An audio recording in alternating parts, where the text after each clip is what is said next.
switch this on properly because that's one of the protocols I need to go through. We've got a new microphone system which is very efficient as long as you remember to switch it on. So I was simply demonstrating there that when you don't, it's not as loud. So it was a deliberate ploy.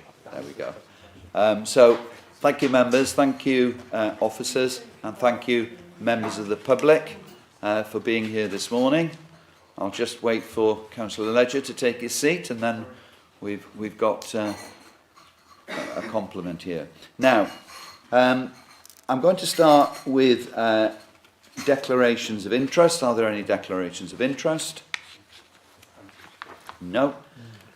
Confirmation of minutes, which I think was the 6th of November. Can we all happy with that? Martin Evans, Councillor Evans and Councillor Pittman approving and seconding that. Thank you. And also substitute members. Thank you, Chairman. We've got Councillor William Taylor subbing for Councillor Kelly Farrington and Councillor Michelle Morris here for Councillor Chris Dixon. Right, thank you very much. Which are actually here. Now, before we go to the decision items, it'll be a short ceremony, but it's one that I think we should do, and that is recognise the service of basically our planning policy manager, Julie Glaister, who remarkably has served at Fylde Council for 35 years. Now, one or two people that have come in later, I have been going round getting members to sign this card. So when I give this card to Julie, she will get that to you, and then you can sign it as well, okay? So the councillors just arriving, we'll do that. But I just wanted Julie come up because it's really important that when we have public servants that have given loyal and dedicated service to Fylde Council,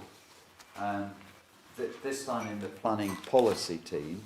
So you don't see as much of the planning policy members because obviously they're doing a huge amount in the background. They're not as high profile as development management officers, but they do an extremely important job. They perform one of those roles that it's very, very difficult at times because, let me put it like this, planning policy is for always changing. It's either changing through government edict or policy changes that we make internally within Fylde Borough Council. But this person standing next to me, Julie, has been very loyal to Fylde, and she's been consistent in her dedication to her duties. And I'm delighted to say that she's got some plans. What plans have you got for when you retire? Or the ones that you can tell us about? I work as a train guard on a steam railway in Mid Wales, volunteer, so wow, that's quite an interesting challenge. There's a lot more to it. Now you'll have to tell them which one this is because they're all now going to say, right, we're going to have to get over there, right? Okay. It's the Tally-Flynn Railway, which right. was it's the one that the Thomas the Tank Engine books was written Yes. about, so it's very cute. Yes. Yeah. So that's one of the things I'll be doing, but Okay. a bit more keep fit and socialising, that sort of Well, thing. I've already hinted to Julie that the card that I've selected on your behalf is a Viking card. Viking are an organisation who runs sort of cruises, etc., and holiday excursions. And I think there was an implication there that she might be travelling occasionally as well, Yes, because you're yeah. going to get a little bit more latitude there, aren't you, in terms of where you definitely. can go and what you can do. But I think I'm going to give you this card. I Okay. haven't sealed it because it's going to go back over there to the members to complete I'll that. walk out that way. But please can we show our appreciation, Julie? Can you stand up, please, and say thank you very much for 35 years service. And well done. Well done, Julie. Well done. Well done.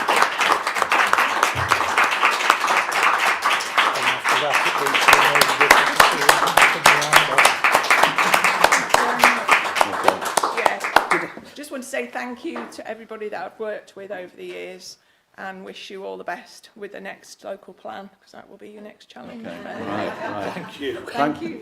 Thank you for reminding us of that. Thank you.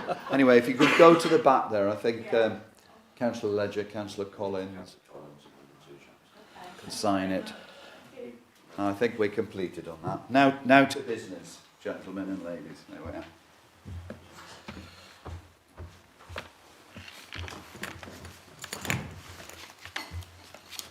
Just for those members who arrived a little bit late, we have gone through, can I check with you, declarations of interest, we've gone through that, confirmation of minutes, and for substitute members, you've given information there, Catherine, about that. Could you repeat that so that the members who have arrived now? Yes, Chairman. Councillor Bill Taylor is here on behalf of Councillor Kelly Farrington, and Councillor Michelle Morris is here on behalf of Councillor Chris Dixon. Okay, thank you very much. I should point out that Councillor Griffiths isn't here because she's had an accident and she's broken her ankle. Possible, okay. So our thoughts with her, because obviously that's wasn't planned and wouldn't have been something that she wanted to do and might be in some pain and discomfort. So our thoughts are with her at this time. Thank you. We're going to now look at decision items, and we're going to look at item 2. I'm going to introduce John Copestake. I think you've probably met him before, but he's one of our officers, and he's taking this particular item.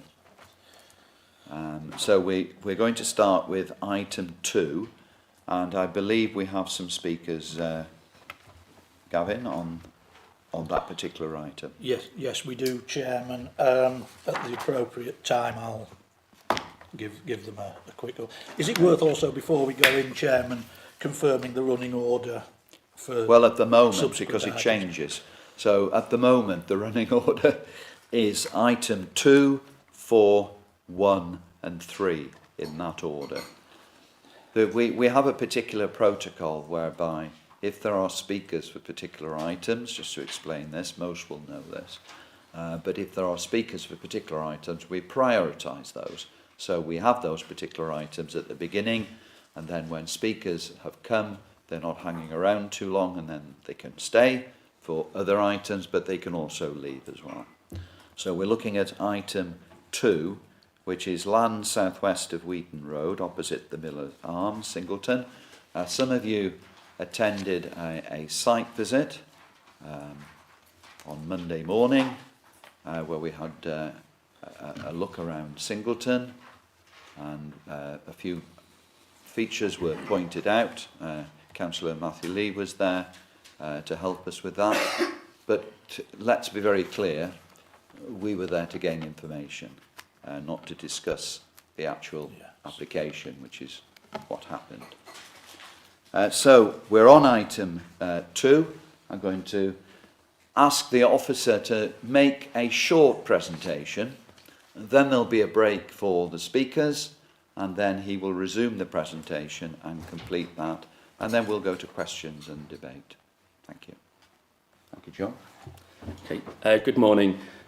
Yes, so this is application 24/0045, which is for the approval of reserved matters relating to the development of 4 dwellings and associated works at land to the southwest of Wheaton Road in Singleton. You can see the general area of the site within the red circle here. So this application was originally presented at the previous planning committee on 7th of November, and the application was deferred to allow for a number of matters. Firstly, as just mentioned, for the committee to have the opportunity to undertake a site visit to the village to gain an appreciation of the site context, and also with particular regard to the scale and design of the dwellings and their location within the Singleton Conservation Area. And as mentioned, the site visit was undertaken on the 9th of December. Secondly, for officers to provide clarity over the height of the proposed dwellings in comparison to that of nearby properties. So officers worked with the applicant to secure additional plans to illustrate this information. These plans were published to the public file, and this presentation will include an overview of that information later on. And then finally, for officers to draft a suitable list of planning conditions, and a schedule of conditions is included in the updated committee report. Okay, so the application background. So the application site is on the fringe of Singleton, but within the village settlement and the Singleton conservation area. The site is allocated for housing within the local plan, and it's a reserved matters application. So that means that there was a previous outline planning application which was granted, but with all matters reserved. And there's just a reference again to the fact that this did come to committee last November, and that the recommendation is for approval. So this plan just shows a bit more info about the area. So the larger blue shaded area is the extent of the settlement boundary and conservation area in Singleton. The red line is around the general area of the site, and then there are some darker shaded areas which show a number of other allocated sites allocated for housing in the local area. And the proposed development is for 2 pairs of semi-detached dwellings with access onto Wheaton Road, and there'll be 2-storey houses. I'll go over the actual kind of proposals in terms of the design and elevational details in more detail later on. And there's also some information about landscaping within the proposals, including hedges and tree planting. And again, so just a closer image here of an aerial view of the site. On the left, you can see the site is opposite the Miller Arms, and on the right is an overview of the layout, again, which I'll talk about in more detail later on. But just so you can see those two side by side to have a better understanding of how the proposed development would fall within the site. And again, just another aerial view, this looking roughly west-northwest into Singleton. The application site is to the left of the road opposite the Miller Arms. Okay, so I think now is the moment for speakers. Over to the Vice Chair. Thank you for that introduction, John. Thank you, Chairman. Good morning, everybody. On this item, we have 2 speakers. Firstly, Councillor Matthew Lee, who is the ward councillor, and secondly, Mr. Alexis DePaul, who is the agent in this case. I think you've both spoken on these things before, but just as a reminder of the protocols, Councillor Lee, as ward councillor, has theoretically unlimited time. I'm sure he won't take that, but will make his point in a pithy way. Mr. DePaul, when it's your turn, you'll have 3 minutes. I will time that. I'll give you a 10 or 15 second warning, and then we'll have a hard stop at 3 minutes if required. So without further ado, Councillor Lee, would you care to take the floor?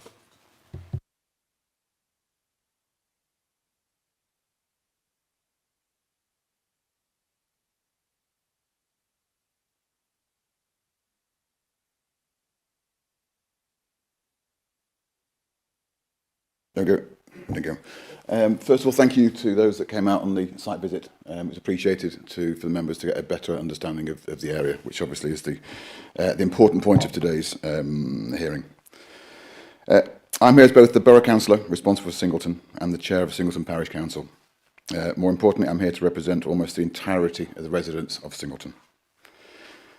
I'm well aware that we're here to discuss reserved matters, but just because a site has outline planning permission, it does not negate the need of this committee to follow our planning policies.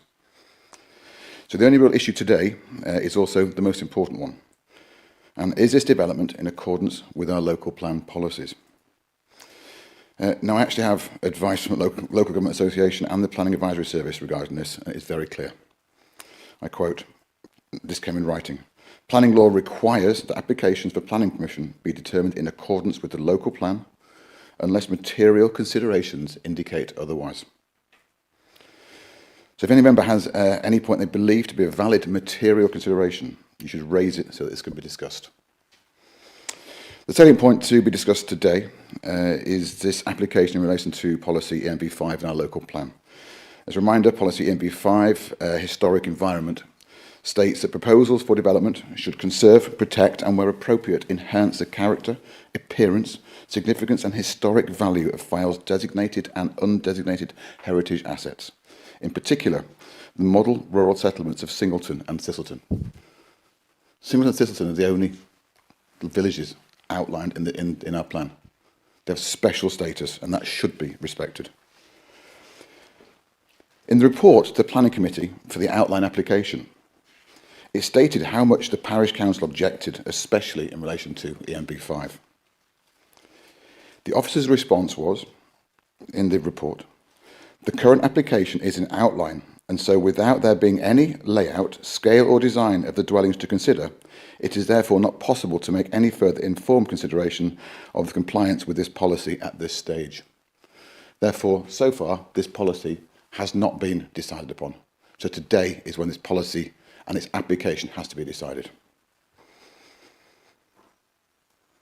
Now, I consider myself to be a positive person, and rather than just complain about what I think is not right, I would give examples of what I believe is right. One, Singleton Village Hall.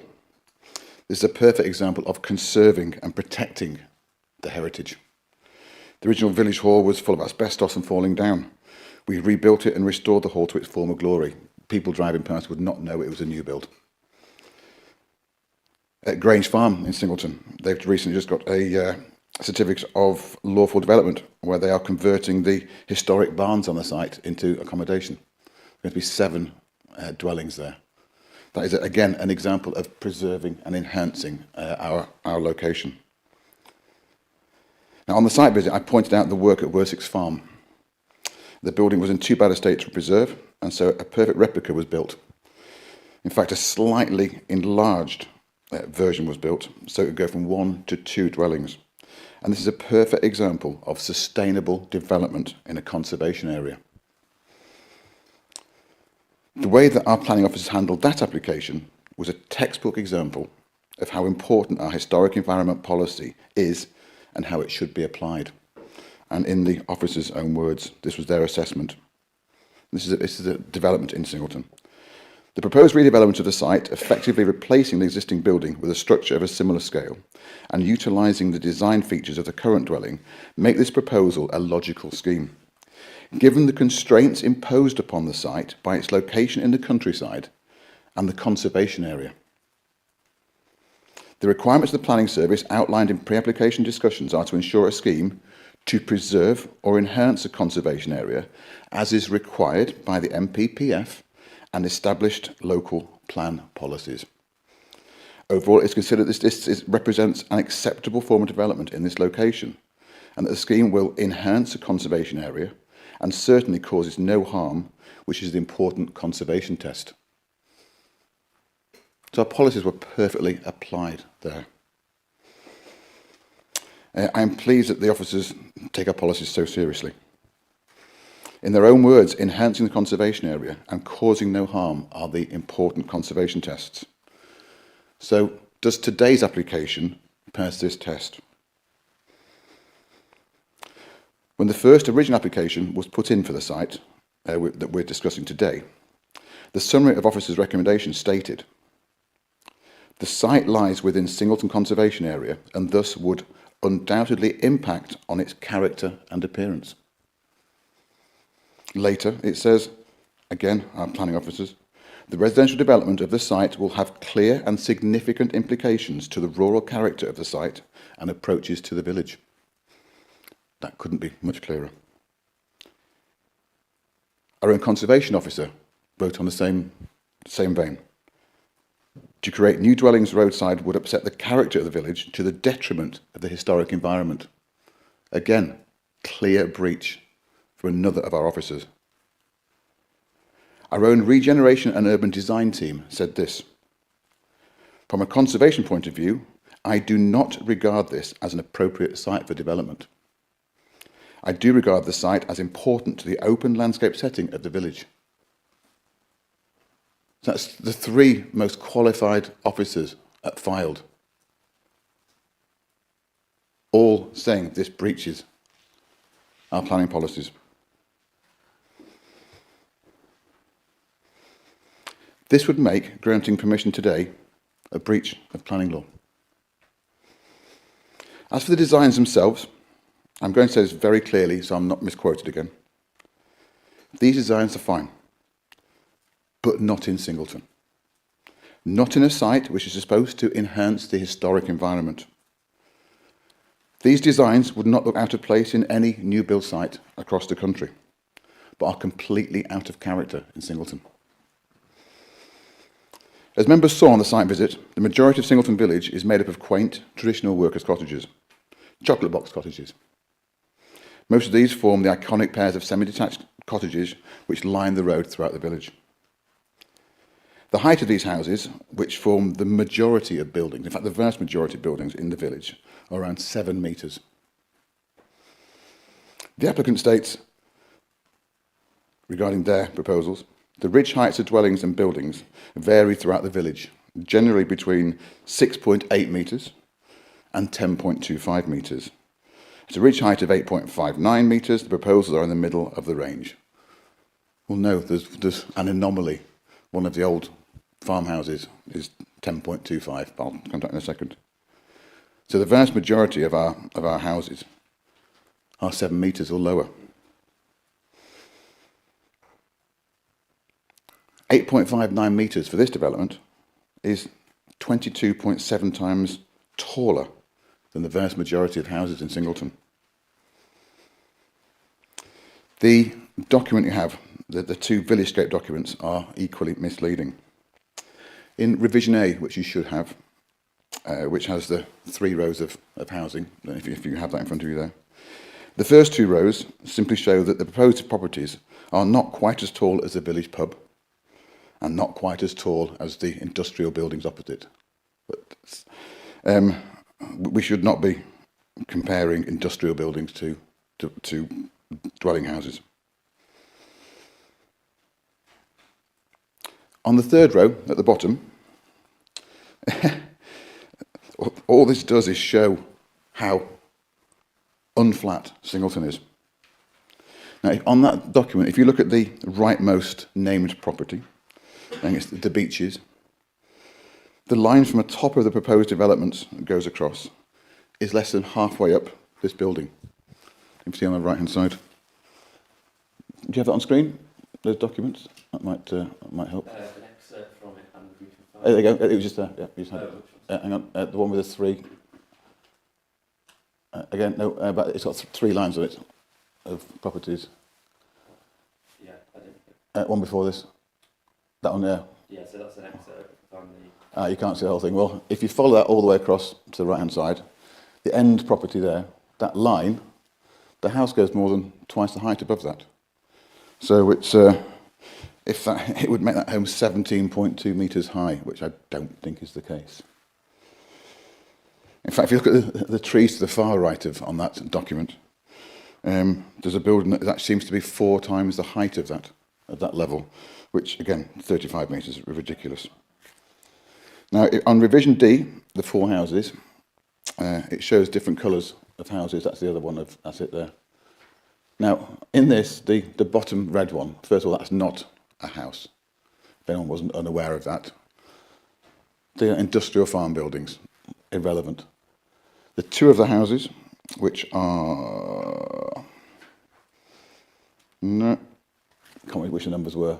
The one top left and the one bottom right. These are 2 original farmhouses, which again were traditionally the larger houses in the village. They've been there for 100 odd years. So again, to compare those is nothing. And the only one other one, so the only one genuine example, was pointed out on the site visit, where it has an extremely sharp, small house, but extremely sharp building, which was like a 1950s or 60s design feature. That was one anomaly, which you think the middle one B there. So they're not there. But actually, the height, everyone's been talking about the height. This is a bit of a red herring, even though it is, again, completely out of proportion.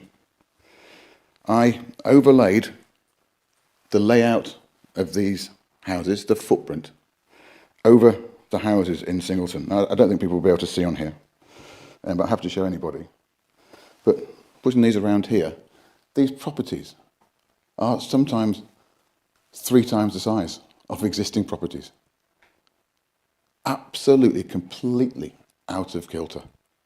We were told originally these were the same, a similar scale. Nowhere near. So again, that's that. Yeah, just one of these properties has almost twice the footprint of the pairs of the iconic cottages.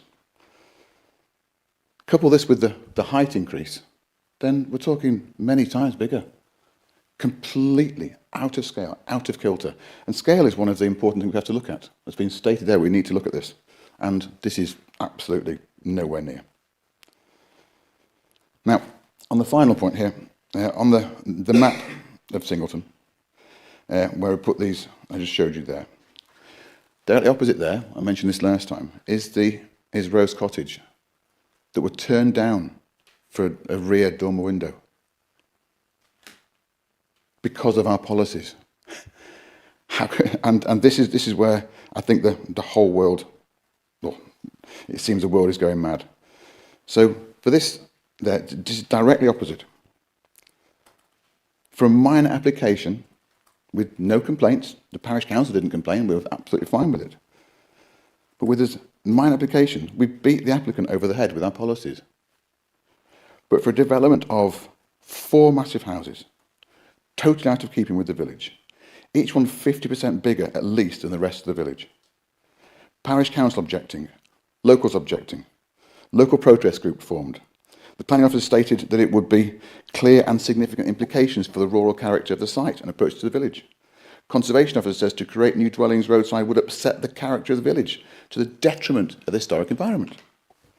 A region and urban team said from a conservation point of view, I do not regard this as an appropriate site for development. I do regard the site as important to the open landscape setting of the village. But with all this, recommend approval. This is staggering. Staggering. I cannot understand it.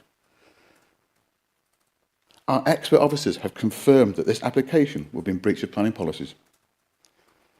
The LGA and Planning Advisory Service have stated in writing that we need to, our planning permission needs to be determined in accordance with the local plan, unless material considerations indicate otherwise. And I have not heard a single material consideration. To me, it's very clear. Unless you have valid material considerations for not sticking to our local plan policies, you must refuse this application. But if you do have any material considerations, they should be discussed openly now. And that's it for me. Thank you. Thank you very much, Councillor Lee. Could I now call Mr. Alexis de Pole, who's speaking as the agent for the application. Good morning. Good morning. I think you've been here before, haven't you? You understand? I'll give you a 15-second warning when you come towards the end.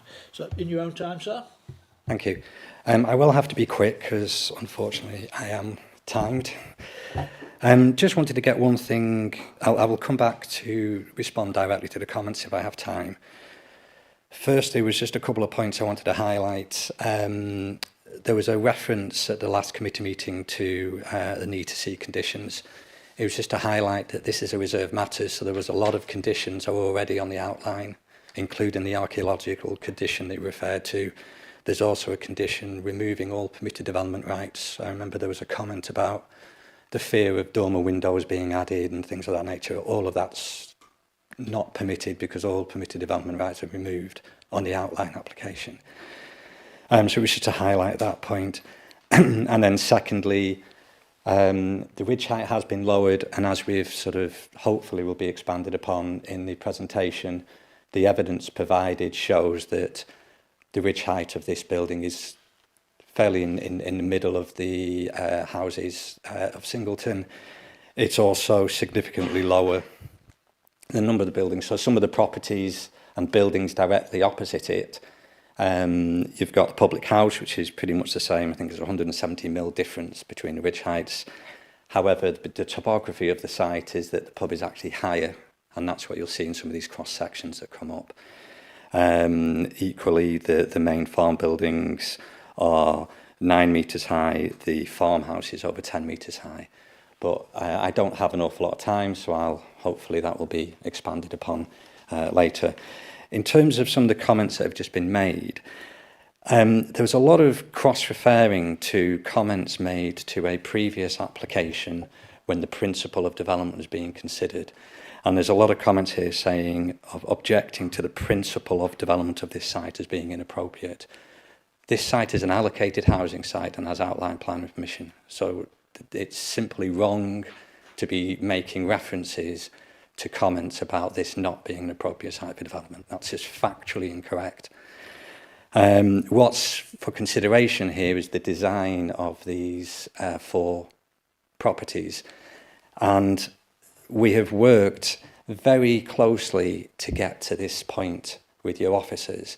And talking about statutory consultees, Growth Lancashire, who the council go to for advice on heritage issues, has raised no objection to this application and specifically recommend that this proposal is in compliance with the very policies that the previous speaker was suggesting we are in conflict with. So do we... Okay, so I've obviously run out of time, so that's as much as I can fit in my 3 minutes. Thank you. Thank you very much, Mr De Pole. I'll hand back to the chairman now. Thank you, Vice Chair, and thank you for those contributions from our 2 speakers. So we go back to our officer, who will resume with his presentation. Thank you. Yes, so I'll continue with the presentation now. The comments that have been made from both of those speakers will be picked up on throughout the presentation. And of course, if you have any questions at the end, we can respond to those from members. So in terms of the principle of development, the principle has been established by the outline permission, which was approved in 2021. So this application is a reserved matters application with all matters reserved. So that's rather than the principle, we're looking at the details of the proposal. And it's the officer advice that the application should be approved. And it's also our assessment that the reserved matters application accords with the limitations of the outline application. So it's in line with the scope of the outline application. And as has already been mentioned, it is an allocated site in the local plan.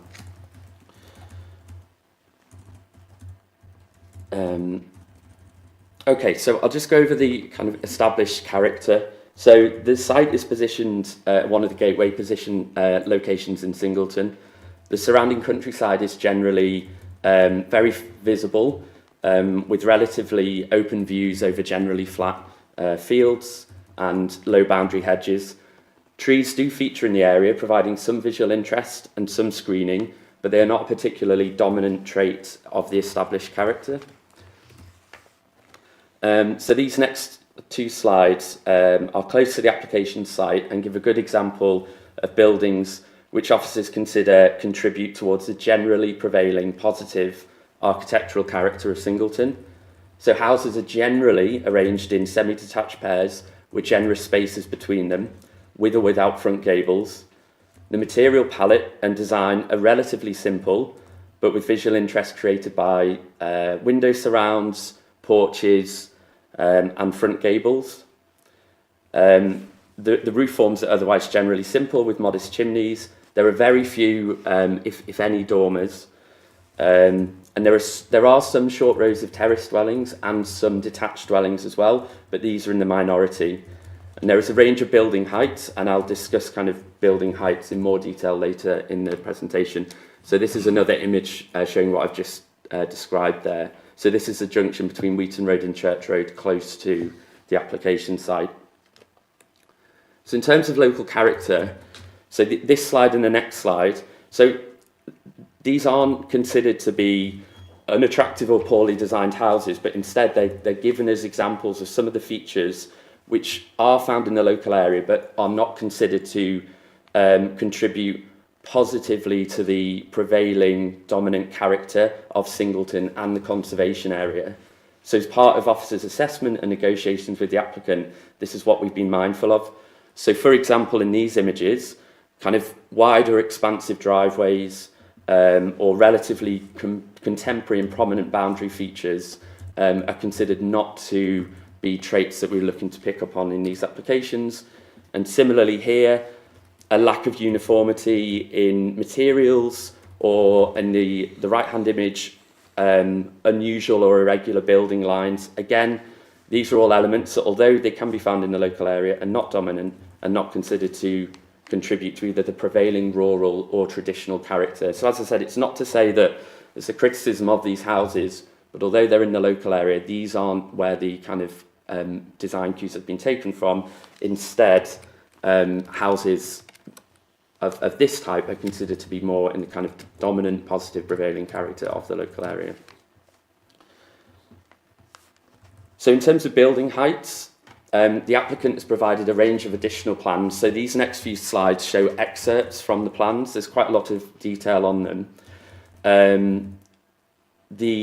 Additionally, as was mentioned by the agent, the proposals have been amended to reduce the height of the buildings by 0.3 metres, so a slight reduction in height. So this plan shows a sample of other buildings from across Singleton.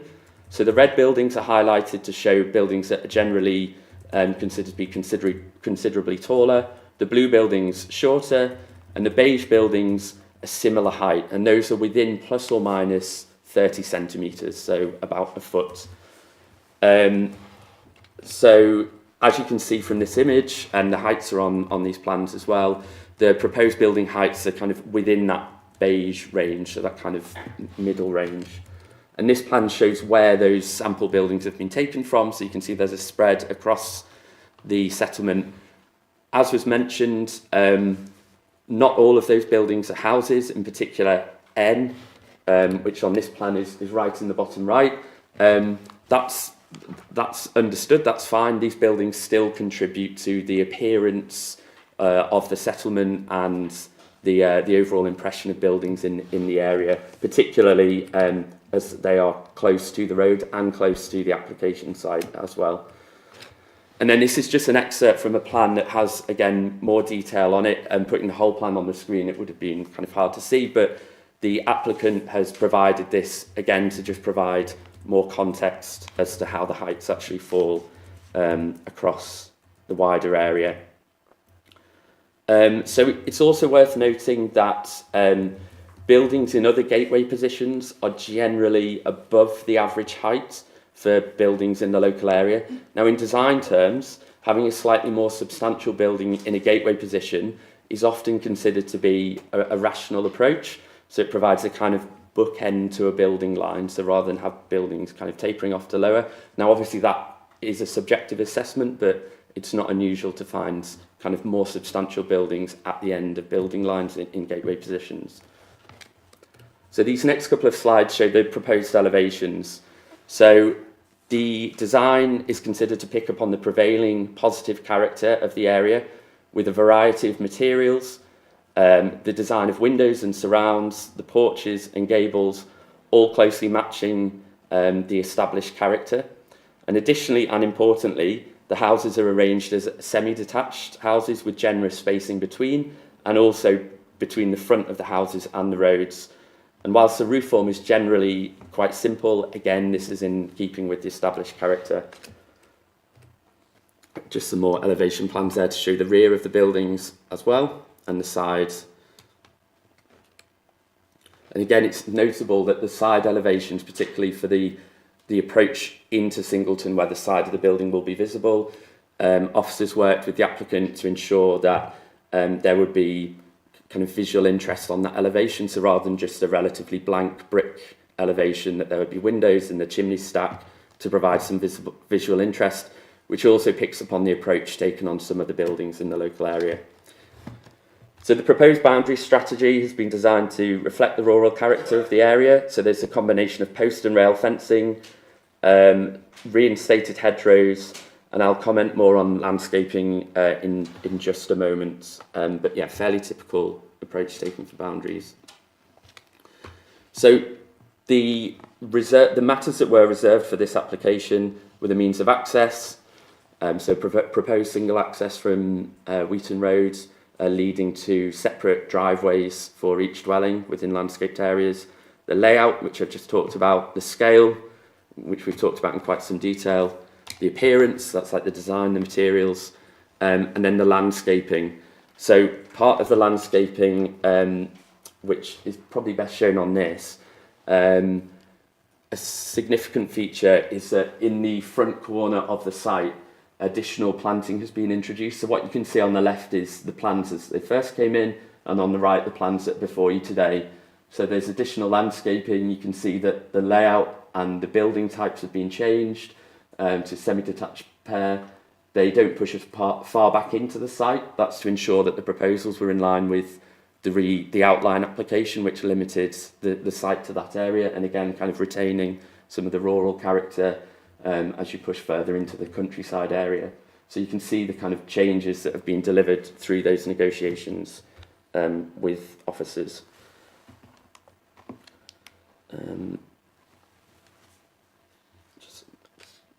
Yes, so I'll also then so we talked about building heights. One of the other points that was raised was about the heritage impact and the impact on the conservation area. So the officer report provides a more detailed assessment of this. It also includes the comments from Growth Lancashire, and I think it is worth noting that the first speaker did make some reference to comments that were made as part of the outline application. So this Reserve Matters application is obviously not looking at the principle, and the comments from Growth Lancashire were generally supportive. I will just take a moment to just give an overview of those assessments though, because I think it's something that has been focused on in the comments and may provide helpful. So this is kind of an abridged version, because it's a fairly detailed assessment in the comments from Growth Lancashire and in the report. But the issue from a conservation perspective is whether the proposal will harm the character or appearance of the Singleton Conservation Area. So Singleton's special interest is largely derived from the remodelling of the settlement in the early 19th century in association with cotton trade activities that were going on in the area. So the special interest is particularly embodied in some of the revival cottages, St Anne's Church, the fire engine house in Singleton Park, but also some of the older buildings in the area, which predate the kind of remodelling of the village in the late 19th century. And then also its wider context within an agricultural area and some of the farms in that area. Historic maps show that the proposal site has been open farmland historically on the periphery of the village, but beyond its rural nature, there were no features of the site which contributed particularly to the conservation area or the setting of the conservation area. And the application site isn't considered to contribute to the special interest of the conservation area in any unique or substantial way. So viewing the conservation area as a whole, so the special interest is largely in terms of the built form, the architecture, the buildings, but particularly those 19th century revival cottages. So in some of the earlier images of the positive established character, those are some of those cottages. And then also further up Church Road, the terraced houses are some of the better examples of the revival cottages.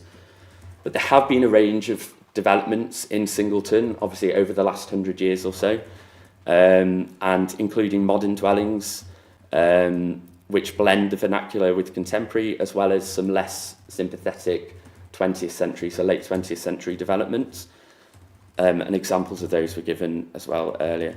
So the proposed dwellings, whilst they do have some contemporary features, they also reflect some of the traits of the revival cottages. So some of the materials and design features have been developed to pick up on those positive traits. So in terms of the overall contribution that the application site makes to the conservation area, and the fact that Singleton has an overall domestic character with a mix of building types, including newer modern houses, on balance it's considered that whilst there will be some small loss of rural landscape and some small interruption of rural views, the proposed dwellings are considered not to result in a discernible harm to the conservation area. And on balance, whilst there will be some impact, that impact is considered to be in keeping and acceptable and not to cause undue harm to the special interest and character of the conservation area. So that assessment has been carried out against the reference kind of legal policy and guidance requirements that we have, and that again is summarised with reference to those policies and the legislation in the officer's report, in the committee report that you have before you, as well as with reference to policy in the local plan.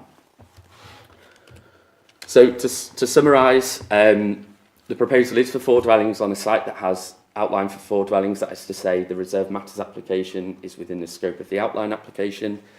The site is particularly sensitive in terms of landscape and heritage terms because of its context, but the proposed development is considered to form an appropriate addition to the settlement.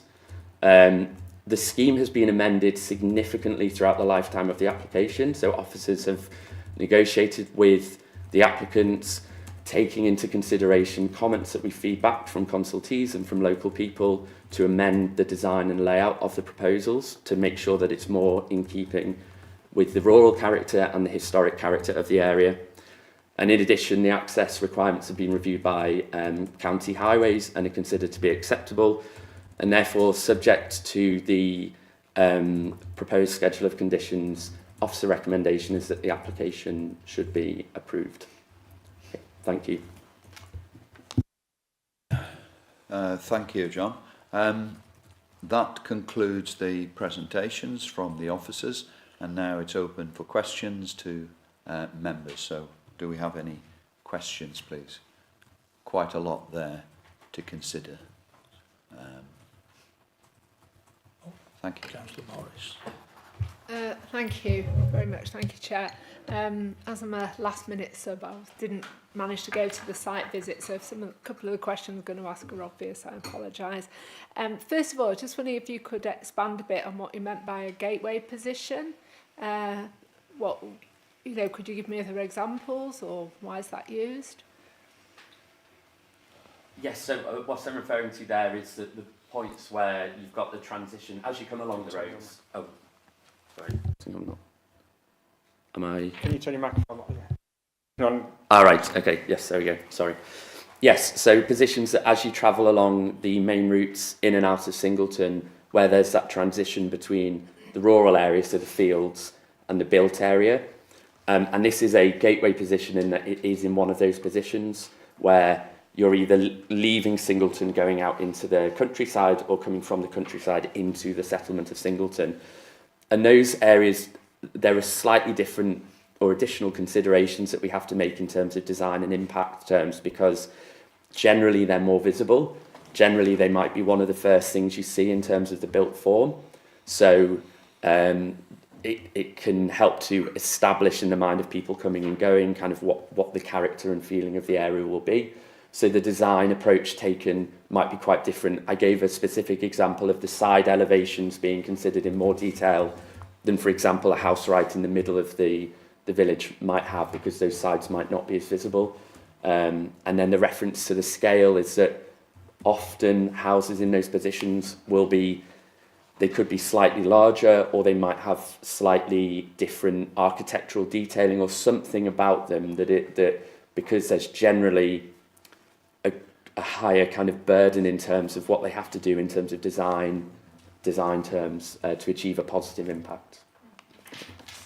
Thank you, Chair. Can I ask one more question? I just want to ask about parking, which is always a big issue in any development. I noticed in the report it said that I don't know how many parking spaces are accessible on the driveway, but it says that the garage itself is going to be counted as one parking space. I don't really know anybody who uses their garage, so I'm just wondering how many spaces there are. And also it said that deliveries, I assume that's ongoing deliveries as well as the development, during the development will be advised to park off the road seems a bit, what are the parking arrangements on the actual road? Thank you. So the approach taken, again in consultation with Highways, is that there should be no reliance for parking on the road. That wouldn't be kind of appropriate for the area in terms of the safe and convenient use of the highway. So I think this plan illustrates it reasonably well. So each house will have a driveway with parking space, ample parking space for 2 cars and a garage in addition. So Highways have advised that's acceptable. In terms of our parking standards SPD, that meets the requirements in that. There's an access from Wheaton Road to a kind of private shared driveway. The expectation is that delivery vehicles would actually turn into this private driveway, and the private driveway area is arranged so that there is effectively a turning head so that cars can drive in forward gear and leave the site in forward gear as well. Yeah, it's expected that vehicles would turn in. So the development does not need to rely on any on-street parking and isn't expected to result in an increased demand for on-street parking. Thank you, Chair. Thank you. Could I ask a question, and I'll bring Councillor Ledger in afterwards. There were a number, I'm going to pick up on a couple of points that Councillor Lee was making. There were some assertions regarding the validity of the application and interpretation of policy. And he was making the point that, you know, unless there were material considerations that outweighed some of these facets, then policy was not being followed and it wasn't appropriate. So I just feel that it's probably appropriate for officers to comment on that, please. Thank you. Yep, thank you. Yes, so you'll be familiar with the fact that essentially what we do is balance the benefits and the harm of proposals against policy and come to a conclusion, so that we refer to as the planning balance. Pretty much all development, I can't think of an example of development where there isn't some harm against policy tests, but that you have to balance against those benefits. And for this type of development, that harm usually comes from, for example, you know, building on something that was a green field, an agricultural field, expanding a rural settlement that's, you know, part of its characteristics derived from the fact that it is smaller. All of those things have to be done carefully, and that impact has to be understood. So in this case, the harm is considered to be, as summarised before, that there would be some harm in terms of landscape impact, changing a field, you know, an open agricultural field to have houses on it, and some harm in terms of impact on the historic environment. You know, this is a village that most of the kind of positive historic character comes from the late 19th century development that happened. So any development that happens in that area will have an impact on that. However, as set out in the report, that harm isn't considered to be significant, and so significant that it's not kind of capable of being weighed against the benefits that will be delivered in terms of the economic and social benefits of delivering housing, and also the benefits of delivering housing on an allocated site in the local plan, thereby assisting the local plan with delivering its housing requirement within the plan period. So does that answer your question? Well, I'll pick that up.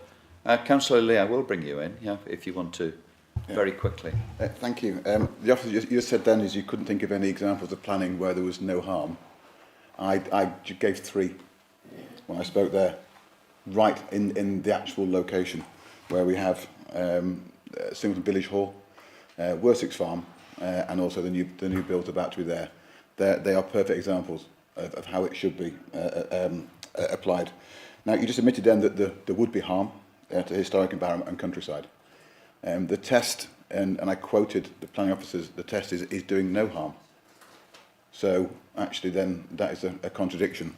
So if there is no harm, there is then. So a question there would be is... Can you be very brief, because, you know, we don't usually accept this, so, you know, I have every other planning application I've been to, I have done this, so I'm not sure what's changed. So is Our own conservation officer and urban and regen design teams, I couldn't find their responses to these plans. Are these available?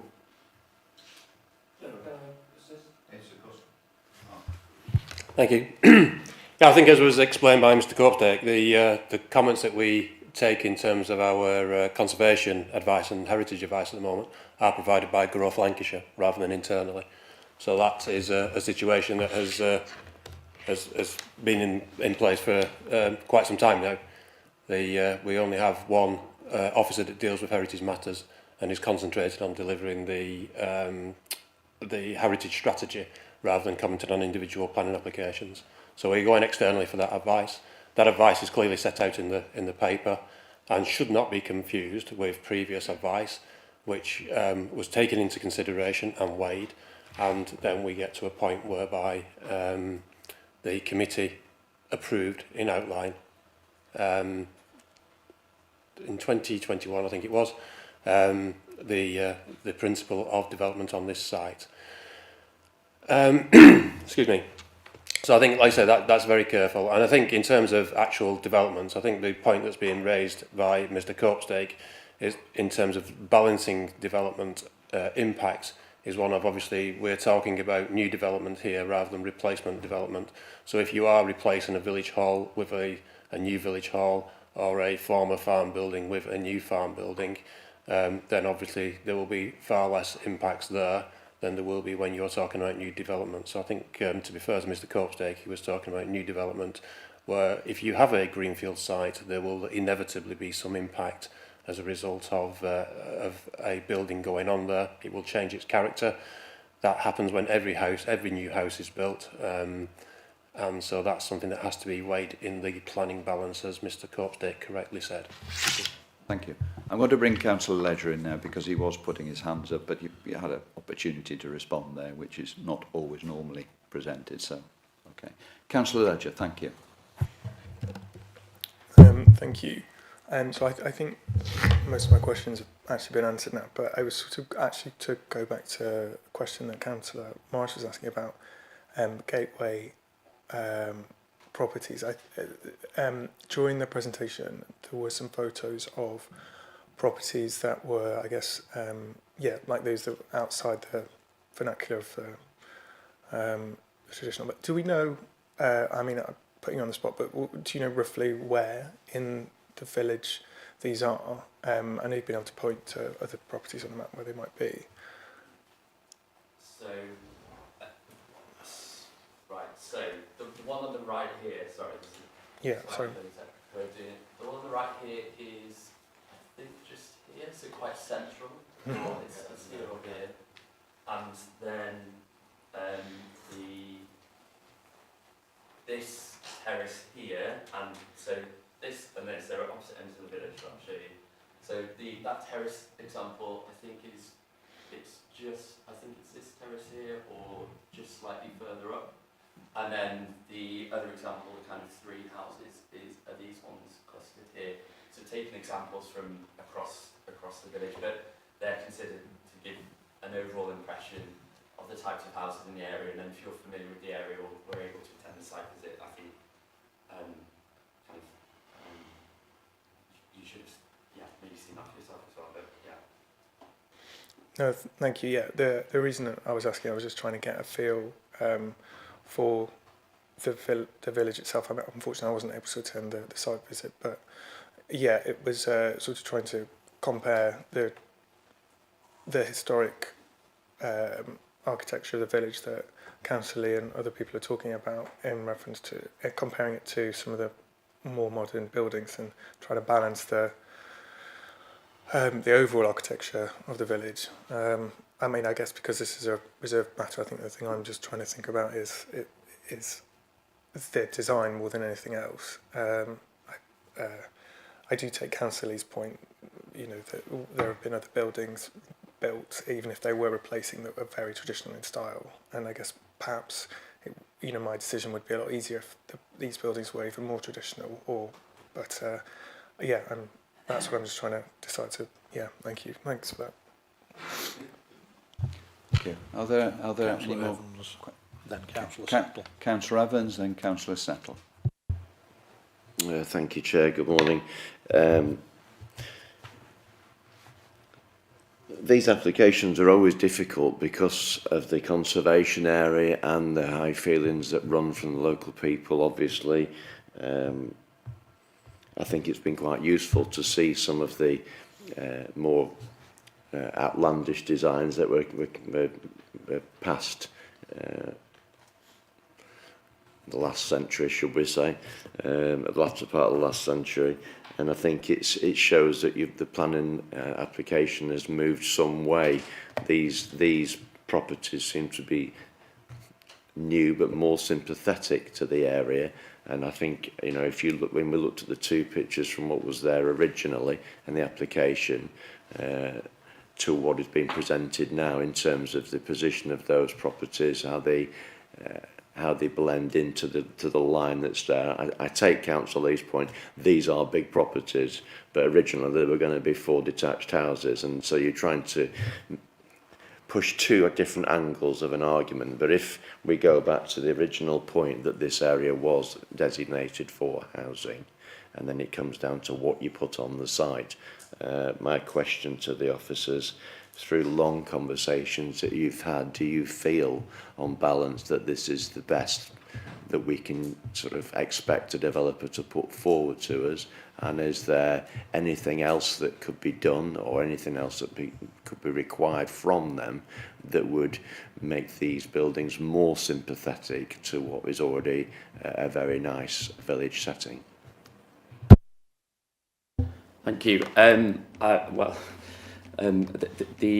Obviously the agent for the applicant is in the room, and I'm sure they could confirm that we've had quite a few meetings with them, and we've made it clear from our perspective what we consider to be kind of acceptable and appropriate for the site and features that aren't. And through working with them, you can see just from these plans that the proposals have been changed quite considerably.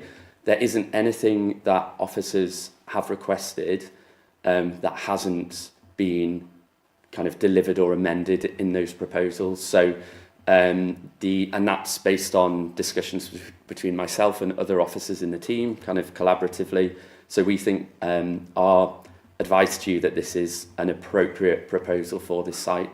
I think that in terms of design, scale, layout, boundaries, landscaping, all of the features of the proposal, I think it's a good balance between delivering, modern family housing on the site that is still of a design that picks up on those kind of positive traits in the local area. Our advice is that this is an appropriate proposal for the site.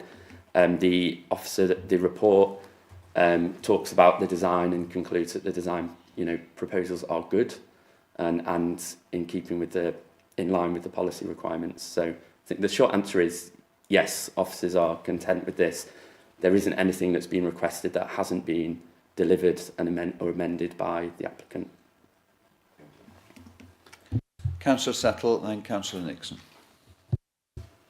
Thank you, Chairman. I think Martin's just taken away my speech, but I agree with everything that Martin's just said. My personal view is that, and again, I can't turn the clock back, but it's unfortunate this was ever given outline planning permission. It's on the approach to the village. It's on the left-hand side, which is Old Fairland there, and it's just, whatever you do there, you're going to change the view. I also accept, though, that the builder has to make a profit on this building, otherwise it's pointless. And so the size of the houses are still the same, and that's how he makes the money, the sheer size of the houses. He has made a lot of attempts to blend in with the area, and I do accept that. But to my mind, and this might sound a bit strange, it would be better for me if he built 5 smaller houses in this sort of something like this 19th century revival cottage style, so he can make his money on 5 houses rather than 4, i.e. a 2 and a 3 or something, with a much lower roof line. That, to me personally, would be better and blend in much better. And I don't know whether we're stuck with the fact that it has to be 4 houses or what. So, but I do understand that he has to make his money on 4 houses. But I'm still struggling with these just don't blend in at all to me, particularly with that high roof line. And I don't know what I can do about that. So I've got, I think, the same dilemma as Martin has. I don't know if that confuses things or what, but that's the bit I'm struggling with. Looking at that view there, it's no matter how many trees and bushes you put around it, you're going to see these modern houses with tall roofs. And I accept that you've lowered it by 0.3 of a metre, which according to my maths is a foot, which isn't a lot. So those are my views. That's it. Yeah, okay. All right. I'll bring Officer Councillor. Yeah, just very briefly, and just you commented there that you're mindful of the need for a profit to be made. That isn't part of the assessment that officers make, and it's not part of the assessment that we should be making today. There's no, the application isn't kind of supported by any kind of viability case. And I'm just looking into the minds of the developer. Right, okay, yes. But the decision here in terms of the local plan and doesn't take that into consideration. Obviously, that you are right, that is something they will be mindful of, but in terms of the advice and negotiation that officers have had, that hasn't been something that officers would accept as a reason to do something or not to do something. And then also in terms of imagining what other types of development could be brought forward, again, we're just being asked to determine what's in front of us today, so the application that's here. So, yeah, I understand kind of the thoughts that you're having, but in terms of the officer report and the decision that needs to be made today, those aren't directly relevant factors. So as me sort of trying to amplify the same type of comments as Martin. Yeah. Thank you, Councillor Settler. Councillor Nixon. Thank you, Chair. As a planning committee, I think we're sort of like left as custodians of our countryside, our villages, our local area. What we decide is what our children's future is. What they're left with. It's their heritage. And Singleton's a beautiful village. It's an absolutely stunning place. It's old. It's new. It's got what it's got. When the Growth Lancashire made their assessment, did somebody actually come out to look at the village, or has it been done from a paper exercise? Don't know. I don't know the exact circumstances in this case, Councillor, but I do know that they regularly do visits. So, without being able to say categorically, my suspicion would be that yes, they would have visited. Okay. Yeah, sorry, just to add, if you the response which is kind of duplicated in the committee report is very detailed and makes reference to specific buildings in the area as well, so it demonstrates very good local knowledge. So yeah, we don't know for sure, but they clearly have detailed local knowledge, specific local knowledge. And the gateway issue, when you drive into a place, you do, especially when you are aware that you're going into a small villaged area, the gateway is important. And I sort of have a differing view. I would rather not see people's windows, and I'd rather just see a plain, to not distinguish, oh, here's a set of brand new houses. If it's just a plain wall, you don't know what's there. That's only my personal view, but that's the way I look at it. And the other question I've got is, it's mentioning about the turning area. Is that big enough for a bin wagon? Can a bin wagon turn in there? Has the bin wagon got to go in there, or will there be collections from the roadside? How is that working? I think the idea of the turning head was to allow smaller vehicles than bin wagons in, with the intention being that bin collections would be taken from the road, because there is a bin storage facility provided at the bottom of the garden. Yeah. Using John as my low-tech pointer outer. So each house has a bin storage area close to the front gate. I would imagine that's common for most of the villages. It won't go into people's driveways, it will be from the roadside, so. Okay, thank you, I think that's... So just on the point you made about the side elevation and gateway, I appreciate that, like with a lot of this, it's kind of subjective, can come down to personal tastes and views.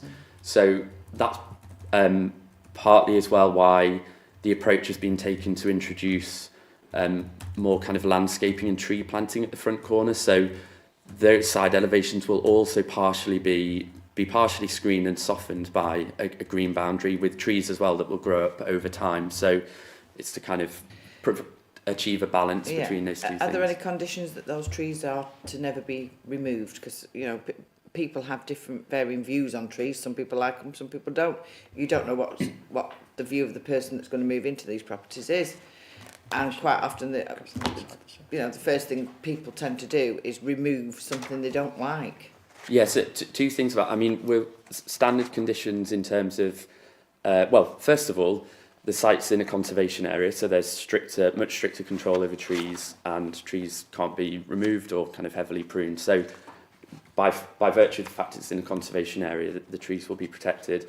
And then in terms of the conditions, it's a standard wording in terms of the length of time during which they must be replanted, which I think is 10 years, and that's something that's at a national level has been legally tested. So the fact it's in a conservation area means that the trees will have enhanced protection and couldn't just be removed without permission. Right, thank you. Yeah, you in first. Well, you come in, come on. Thank you, Chairman. I've got a question again on the scale of these properties, and for me, having visited the village the other day, the comparison in my mind at least was the pair of houses on what was the site of the old car garage, I believe, the pair of modern houses. There was a picture, the pair on the right there, and I'm just wondering in terms of scale how they would compare, because in my mind, as I say, they're probably the closest thing to what's being proposed. It's just a matter of the scale of those compared to the application. Yes, so those are they're about 20 centimetres higher, so 0.2 of a metre. The other thing that I would say about those, so that these are higher, but yeah, by about 20 centimetres, so similar height. But the other thing I would say is that because these houses are narrower, because the front gable features are more prominent and the garages are more prominent with quite steep roofs, to me, they have a taller, kind of more imposing appearance as well, whereas the proposed house types, because they're a wider, with a more simple roof form, the gables are lower, to my eye, they're kind of less kind of tall and imposing. So in real terms, they are lower, and I think in design terms, they're kind of less kind of incongruous. Thanks for that, John. And approximately, how would the footprint compare of the two? Yeah, so the footprint of these is larger. These are wider buildings, and I think a slightly greater front to back as well. But they are in a larger plot, and they have a larger gap between the houses. So the garages here almost join these houses together. One of the specific points of discussion with the applicant was about the space between the dwellings, and actually a significant motivating factor for the change from the layout you see on the left to the layout on the right was to achieve kind of what we consider to be more appropriate spacing around the dwellings. That's again more in keeping with the general approach taken for these types of houses in the village, whereas this, to my eye, appears a bit more crowded and a bit busier.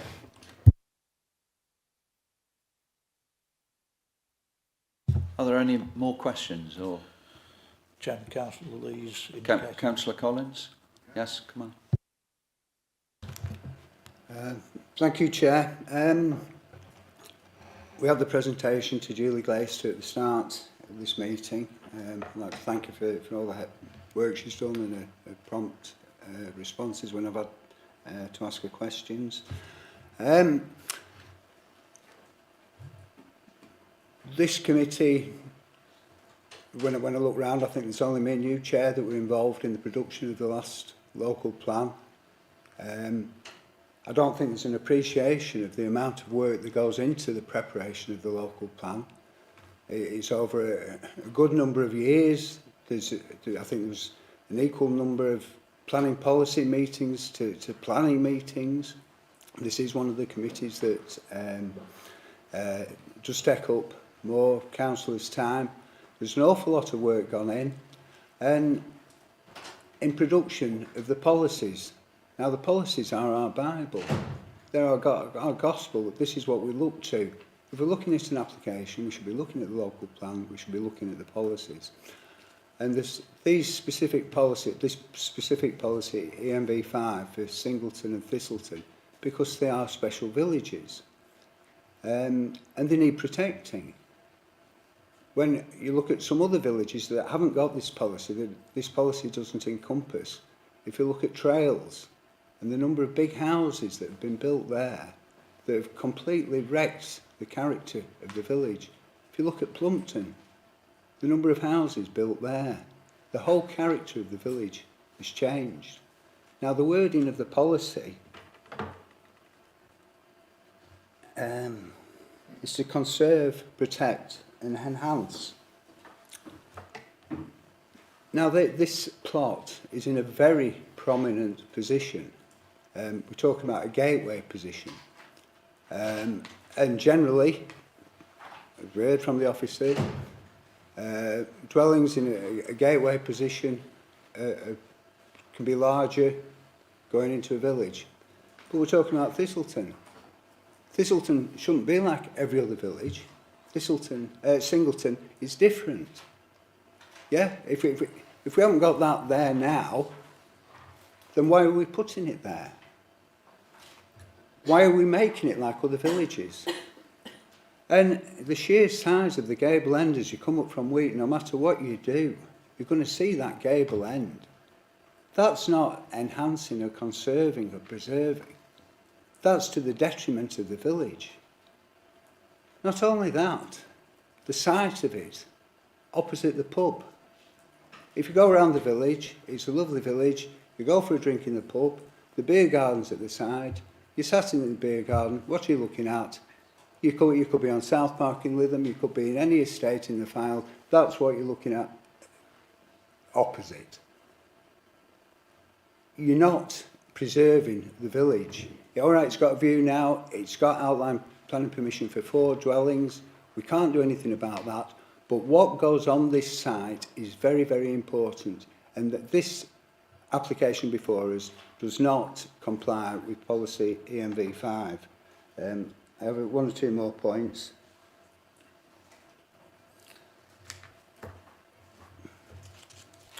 At the last meeting,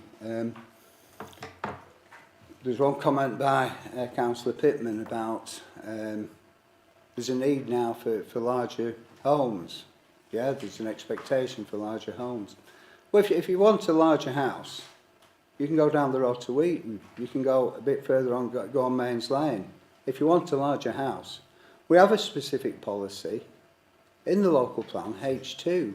I mean, it doesn't apply specifically to this site. It would do if this was for 10 houses. A proportion would have to be 1 and 2 bedroom properties. But that is what the need is for in the villages. You have young people in villages, they want to stay where they grew up. Where's the houses for them? They can't stay in the village, they've got to go perhaps into Blackpool, into Preston, buy a smaller house and work their way up. The demand in Fylde, and it's reflected in the policies of our local plan, is for smaller homes, not larger ones. Yes, there's an outline planning permission for 4 on this site.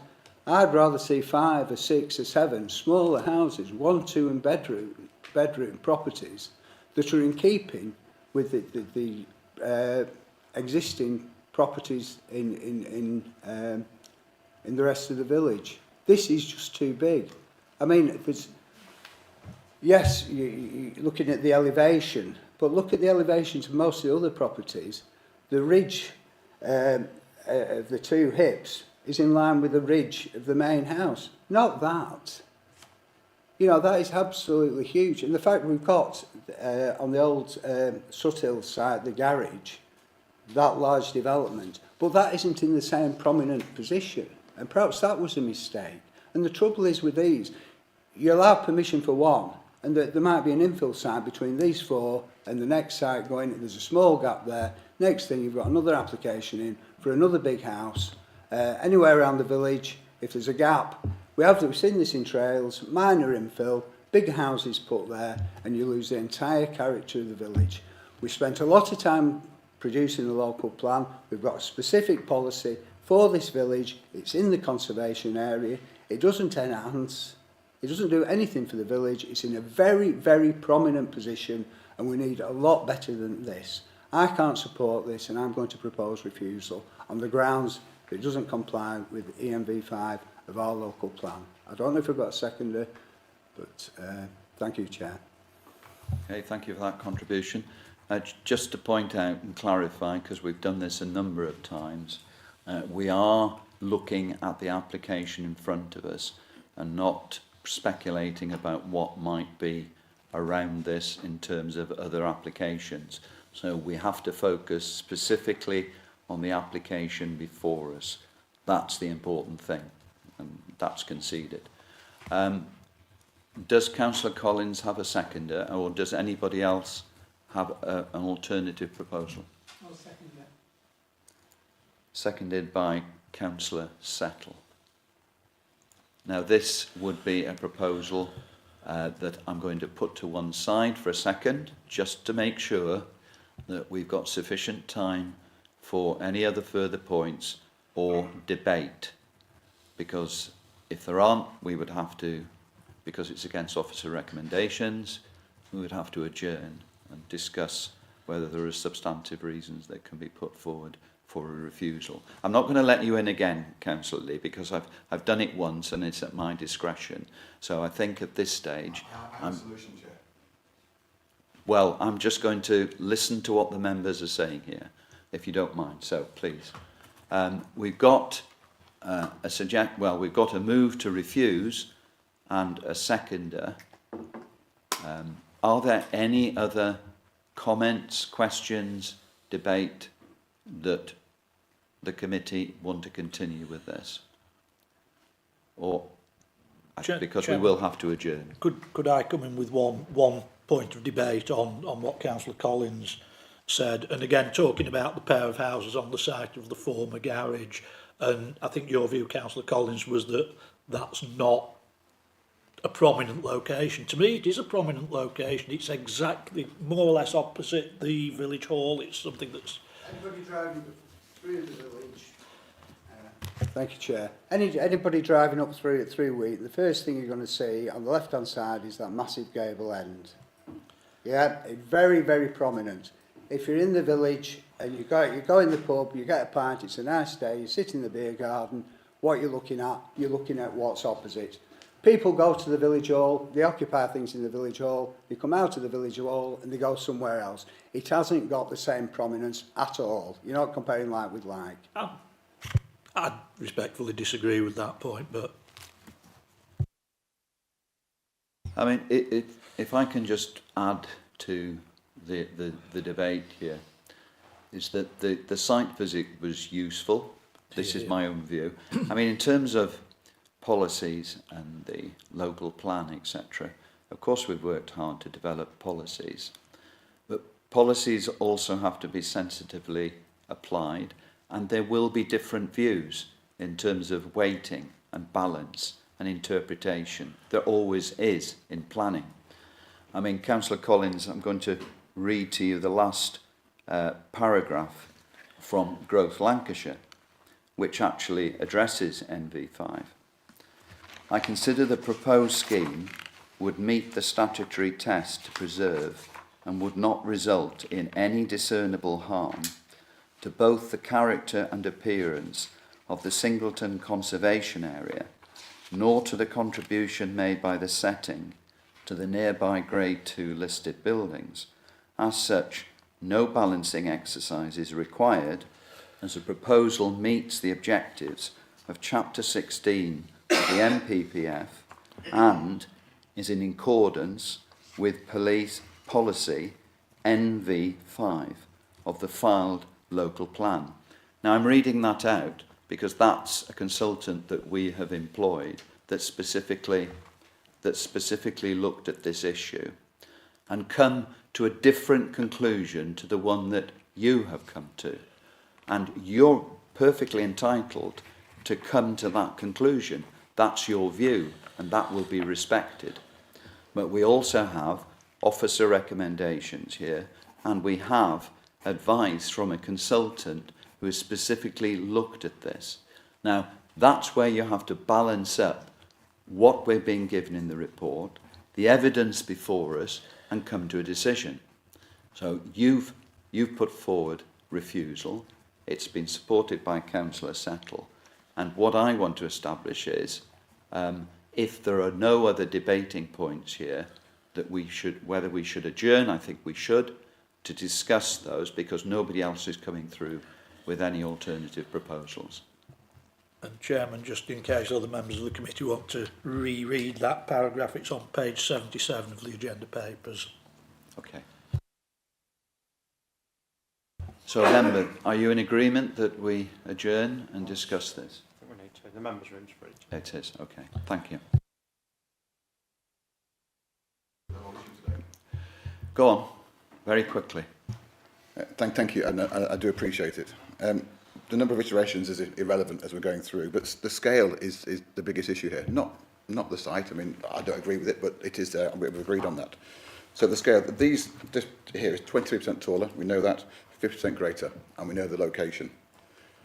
If these, so 4 houses, if these were copies of the existing cottages that we have there, the same size, same scale, same design, so that anyone driving through wouldn't even, someone for the first time would not know they were different, would know that. So that would be a perfect example. Okay. So it can be done. Okay.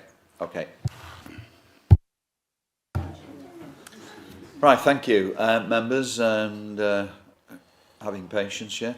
Are we all present? Present and correct. Okay, thank you.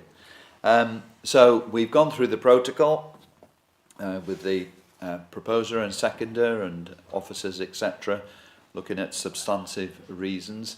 And those are going to be reasons for refusal are now going to be read out, so listen very carefully to them. Regarding refusal by Andrew. Thank you, Chairman. Yeah, so following discussion with the proposer and seconder, they've come up with, or we've assisted them coming up with a single reason for refusal, which is, I'm sorry, it's slightly long. The application relates to the erection of 2 pairs of semi-detached dwellings on a site that is allocated residential development and is in a prominent site on the periphery of the village and makes an important contribution to the setting of the village and its conservation area. So that's setting the scene. The proposed dwellings are overly scaled for this location, in particular in terms of their height and depth, that is out of keeping with the scale of the majority of the dwellings in the village that establish the overall character of the conservation area, in particular by the introduction of a wide, prominent gable at this key gateway into the village. This harm is of such significance that it will lead to a conflict with elements D, F and I of policy GD7 and policy ENV5 of the filed local plan to 2032, incorporating partial review, the guidance set out in the National Planning Policy Framework, and the requirement to preserve or enhance the character of the conservation area.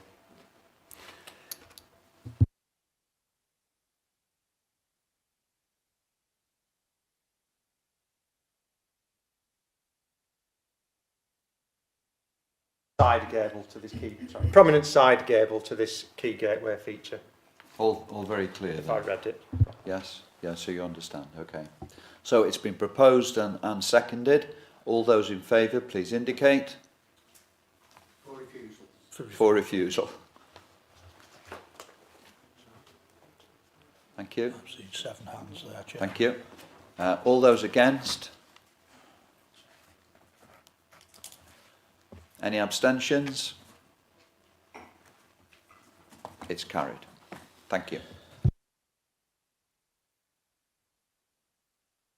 We can have a comfort break. Yes, I was just going to say we're about to give people a very short comfort break, and then if you come back in, okay, that's fine. So thank you. Your comfort break. Acknowledging it may be less than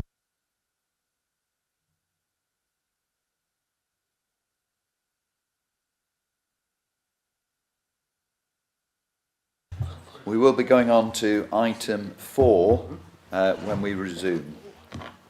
2 Church Row, Ribby with Ray. And we have speakers. Right, members, you've had your comfort break, so hope that was okay. And now we go on to item 4, which is page 116 of your report. This concerns 2 Church Row, Ribby with Ray. There are 2 speakers, and the Vice Chair will deal with those. The protocol, as is with the last item, we'll have a short presentation, and then we'll break for the speakers, and then Alex will actually present the rest of the presentation for us. So. Thank you, Chairman. This application is located in Ray Green. As can be seen from the circle on here, to the south is Ray Green Post Office, and to the north is the Grapes Pub and St Nicholas Church. The property is 2 Church Row, which is a 2-storey terrace dwelling. The application relates to, so this is a aerial view, as you can see, St Nicholas Church to the north. This is the property in question. It's 2 Church Row, which is a 2-storey terrace dwelling. The application relates to a replacement single-storey extension to the rear of the property, which is this here. So it's not visible from the green itself, and the property is located within the settlement area of Ray Green. It is also located within the Ray Green Conservation Area and is locally listed along with 1A and 1A to 4 Church Row. So the entire row is locally listed. The row is allegedly built from bricks of the previous St Nicholas Church, hence the name Church Row.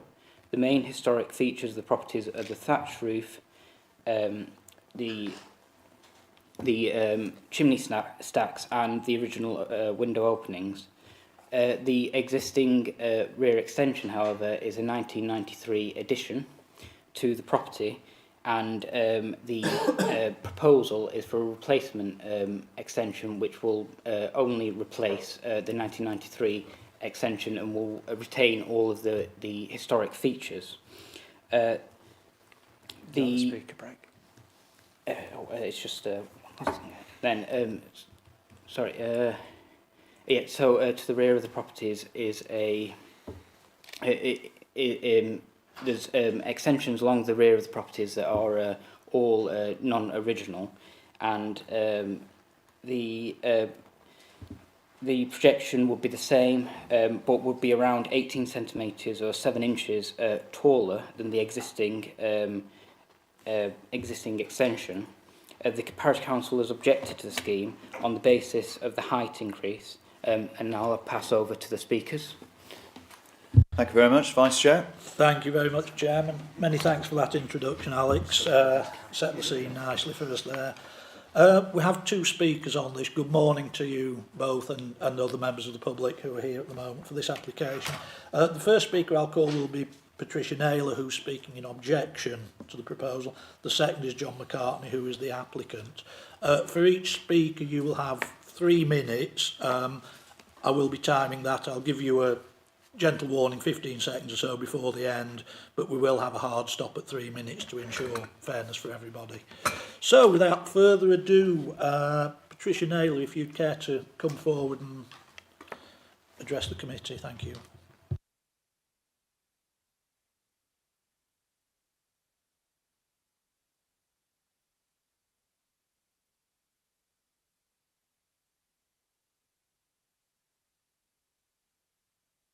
That's everything like sort of Ooh. in your own time. Right.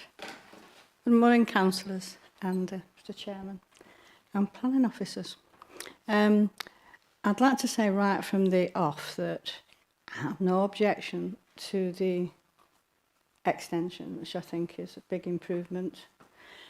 But I do have an objection to the party wall, which is a dividing wall, boundary wall between us, which at the moment is just under 2.3 metres and will be just under 2.5 metres. And because of, it's not like a fence, it's a bulk of a building that goes from the cottages to the exterior garden walls, I find that overbearing. They take a challenge the planning officer to a certain extent over a couple of things. He has said in his report that it would cause some overshadowing. My contention is, should anything cause overshadowing to a neighbour because one neighbour wishes to lift the height of the existing extension, why should I have to have overshadowing to my little cottage windows, which is a living dining room, which is only 1 metre away from the garden wall? The other thing that I'd like to take, can't think of the word now, but that the planning officer said is, well, it's not at the front, it's at the rear. And I'd just like to remind him that the conservation area includes the full curtilage of the building, front and back. And whereby there used to be a factory at the back before, perhaps it didn't matter so much in 1993 what was built, it now is the entryway to a rather prestigious, if you like to say that, development. So somebody can always see everything, the front and rear of those properties. So really, that is my objection, the actual height. I have spoken to the neighbours, who are a delightful couple, who are going to speak shortly. And I have, as they live abroad, and they only came back yesterday, I've not had chance, but I have asked them to speak to the builders and the architect to see if we can mitigate the detrimental effect to my enjoyment and amenity of my little yard, which is only 3 metres, and front to back. And that's where I sort of sit and enjoy the garden. So to see if they can mitigate it by some different insulation, and I believe there are different ones that will not create 7 inches of height, and perhaps get it down to a couple of inches, which I'd find acceptable. Thank you very much for listening to me. Thank you. Thank you. Just switch off. Yeah. The one on the right. That's it. Thank you very much Okay, for hold that, on. Patricia. And I'd now call Mr John McCartney, please, to come forward and speak as the applicant for the application.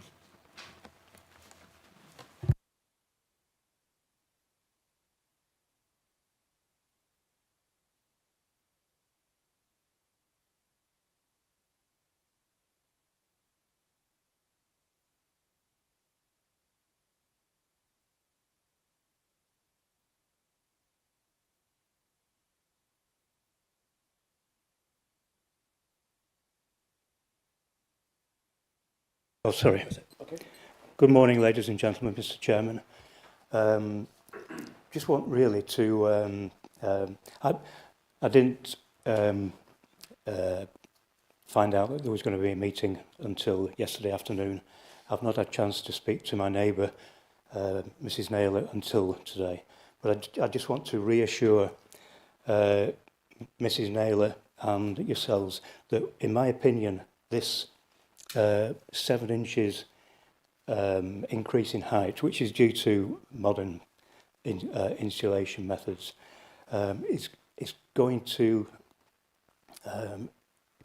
have very, very little effect, in my opinion, on overshadowing or overbearing. Mainly because it's my opinion that because our property is to the north of Mrs. Naylor's property, then certainly there will be no effect regarding sunlight. Most of our light comes from the south, and so there will be no reduction in the light that is received there. And overbearing 7 inches, I don't think it's going to really make much of a difference. Mrs. Naylor's backyard, she has a window which overlooks the, this is a kitchen stroke lounge window. It overlooks directly onto her external wall. The wall we're talking about is to the left as you look out of the window. That area basically is covered in ivy, trellising, a tree which goes 1.5 metres above the level of the building. So in that respect, again, the difference is going to be absolutely minimal. I don't really think I can say any more than that. And we have had a conversation, you know, prior to this hearing, about the possibility of speaking to the builders to see if there can be a reduction from 7 inches to say 4 or 5. I'm quite happy. You know, we're neighbours, and we want to remain neighbourly. So if there is any, 15 seconds. Thank you. Thanks very much. Thank you very much, Mr McCartney and Mrs Naylor, for your contributions this morning. I think it's refreshing to see in one of these applications that neighbours who have a difference of opinion are seemingly still on speaking terms and, you know, working in a friendly-ish manner, and I hope that can continue whatever the outcome of the discussion. With that, back to you, Chairman. Thank you, and I agree with those comments. I think sometimes that a difference of opinion regarding a development can lead to a breakdown in relationships, and I'm glad to see that this hasn't happened in this case, so it'll be judged on planning merit, obviously. Right, over to you, Alex. Thank you. Sorry, I don't want to interrupt the presentation, but given what the two speakers have just said, it seems to me that given that the main applicant, I think, has only just returned to the country, that they're indicating that they want to be able to work together to find a solution. It seems more logical that maybe we could defer this to give them time to do that, rather than carry on with the presentation and decide on their behalf when they can make the decision for themselves, perhaps. Do you want to?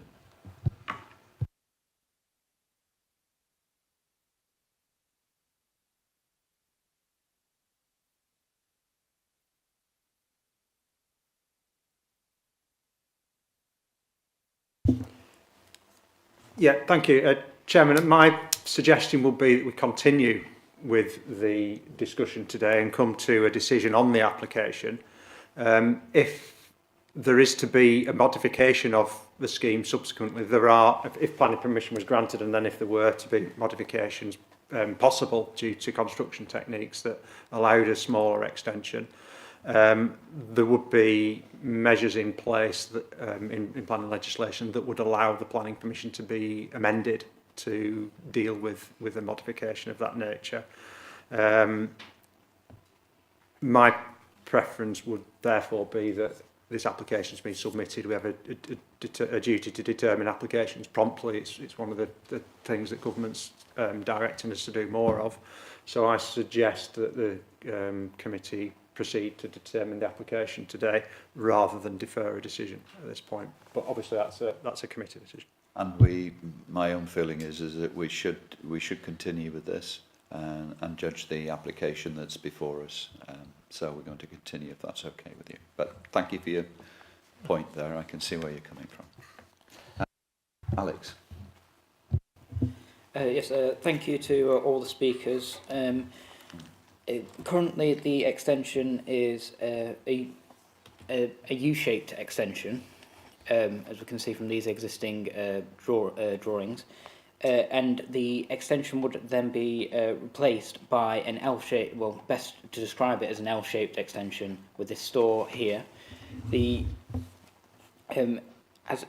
as can be seen from these elevation drawings, we can see the difference in height here.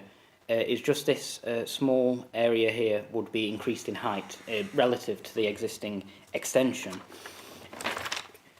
The reason for how the elevation drawings look, where we have these different height levels here, is because the road level is different to the yard level. There's a few steps down in both properties, number 4 and the application property 2 Church Row. So that's why they drop down in such fashion on these drawings. This slide here again shows the difference in height. What we're looking at is a 0.18 metres, 18 centimetres, 7 inch difference, about, well, depending on the kind of brick, we're talking something around 2 brick height in 2 to 4 brick height in difference in height. And here is the wall in question, the neighbour in question's side. And what we can see here is this is a photograph from inside the neighbour's garden. And we can see from here, here's the top of the existing extension. And what we can see is that, so in terms of how high the new extension would appear, it would be around here-ish, around that height. So that would be visualising how it would look in terms of what we would see. So in terms of a summary, the locations in the settlement area of the Ray Green, and it's located within the conservation area. I appreciate, as the speaker pointed out, that the entire property is within the conservation area. Therefore, you can see it from views from the road, but you can't actually see it from the green, which is the sort of central area that we think of as the conservation area. Again, as reiterated before, it is a locally listed building, but the main features are the thatched roof and the original window openings and the brick chimney. All of these will be retained, and therefore it's really just the increase in height that we're looking at, and the 0.18 metre increase in height. This would equate to, for the neighbouring property, around a 2.46 metre high extension, which is relatively low height. The projection would not change. When taken in combination, these factors would ensure that the extension would not have an unacceptable impact on amenity of the adjoining neighbour number 4. And in terms of in planning, what we're looking at for, because obviously any extension would cause some sort of impact, we're looking for something that would be an unacceptable impact. And in this case, the marginal increase in height, we consider would not be an unacceptable impact. So on that basis, the officer recommendation is for approval.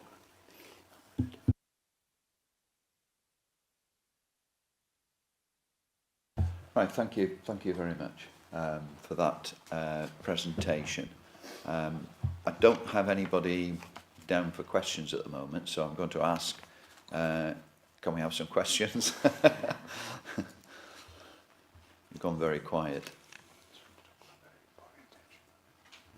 Yes, yes. Councillor Nixon. Thank you. On that actual photograph, the grey gate, is that to the new property? That's not going to be there. This is the entrance into the rear of the application property. Okay. The gate into number 4, which is the neighbouring property, is just a bit further down and can't be seen on the photograph, just a bit further down here. And that brick isn't the same as the brick that was used to build the neighbouring wall, is it? No. It's a bit eclectic at the back there. There's a as we can see from this extension here, it's a bit different, and none of them really relate that well to It's not a the uniform properties, sort of yeah. wall or anything like that. It's just No, it's just whatever. yeah. We've done historically. Okay. Would this new brick be sympathetic at the back there to, you know, to... You just don't want it looking like a brand new wall. The brickwork that's going to be used in the extension would be matching what is existing here right now, so it'd be similar to the existing extension in terms of brick design. Okay. Right. Thank you. Councillor Goodman. I'm going to ask a very stupid question. If the brick is going to be very similar, why is it taller? I've tried to read through a couple of times. Is it just the design of the material that's being used, or did the applicant actually want it taller? The reasoning for the extension's increase in height is for insulation, modern insulation. They need more insulation in the roof space. So as you can see, it's really just this, the white area here you can see is really the only bit that's increasing in height. So there's more insulation can be put in the roof space. Thank you. Yeah, it comes from changes in the building regulations in the last 20, 25 years that have upgraded the level of insulation that you need for energy efficiency purposes. So that means that roofs are now typically thicker than they were when, 20 years ago or whatever. I think this particular application is one of those that clearly demonstrates there is going to be some impact in terms of a change. You know, I mean, 7 inches is 7 inches, but you have to bear in mind, I suspect, the orientation of the yard, etc., and light, and all the rest of these factors. And come to a judgment really in terms of whether you agree with the officer's recommendation that actually there's minimal sort of harm, overshadowing is the word, created by this particular extension with that additional height. So it really boils down to that again there's an impact, but is it significant? And I'm just going to ask a question that if, just to presume that if, for example, we were to approve this, but subsequently it became clear that actually some revision could be delivered that was less than that, how could that be dealt with? Because, yeah. Yep. As I kind of touched on in response to Councillor Ledger's deferral suggestion, there's a mechanism called a non-material amendment whereby an applicant can make a very minor change to an existing planning permission. So if, for example, the roof was to be lowered, then you provided with a revised drawing, and effectively it just swaps out for the one that's on the approved plans. Similarly, if the windows were to move from here to here and it didn't make any change on any relationships, then you would use this non-material amendment process to regularise that. Vice Chair. Thank you, Chairman. Just picking up on that point you've made there, Andrew. Given that the applicant has already indicated a willingness to revisit this, could that be added as a condition or a caveat to the application? No, because we need to approve a scheme that's on the plans that we have submitted. I think the discussion I heard, or the words I heard, was that the applicant was going to speak to their builders to see if it was possible, rather than they are going to refuse it. So it may well be that the building regulations requirements that I mentioned earlier mean that it isn't actually possible to drop the height, despite the desires of all parties to want to be able to do that. So I think it's safest to determine the application as is, and then if there is a subsequent change that does do that, we cross that bridge when we come to it. Thank you. Are there any more questions or debating? Yes, Councillor Ledger. Hi there. I don't want to. I'm not going to repeat my previous question, but Andrew, I would disagree with pretty much what you just said there, because I appreciate we've got to get this through and we have an application in front of us, but it seems very illogical and not kind of almost a waste of council resources time in a way. If there's an applicant who's considering making changes to a plan because their neighbours asking for some minor considerations, it just seems a better use of our time as a committee and the council and planning officers and the neighbours. It seems in everyone's interest to try and resolve that when they're indicating resolve that, rather than plough on just because it's in front of us now. So I just gently disagreeing. It seems it just does, I just am not understanding the logic at all. Councillor Evans. No. Thank you. Just for clarification. Before you come in. Please, thank you. Yeah, just to reiterate what Mr Stell said really, and that is that obviously we've got a duty to determine applications as quickly as possible. I think the issue is that we have spent all the time dealing with the application, or the heavy lifting's already been done, so to speak. So if we can move on to actually determine this application, there is a simple process in place if there is an amendment to it. But at the top and bottom of it is if it is deferred till next time and the neighbours or the builder, one he's consulted, cannot find a way to reduce the height, then we just delayed this unnecessarily. So I think we do need to move to a decision on the application. And obviously respect what Councillor Ledger says about saving time. Thank you. Councillor Evans. Just from a clarification point of view, Chairman, I was under the impression that the reason why this application has come before the committee is because the parish council had raised objections to it, not necessarily because the neighbour had raised objections. So that's why we're actually discussing it in committee today. You know, the parish council may have objected to it because of the neighbours' involvement, but it realistically, you know, it is encouraging that they're looking to find a way, but we are here because of the former rather than the latter. And just as an additional point, it would look from the evidence that we've had before us that there isn't a daylight issue on this property. Obviously, from the picture we've seen there, the wall has been masked by the trellising on that side, and obviously there's planting and whatever that's then growing within the trellising. So it is unfortunate that from the neighbour's point of view, having an extra brick line or brick and a half line going on the top of there is going to change that outlook, but I'm not sure if that is a material planning consideration. If you could give me some indication, I'd appreciate it.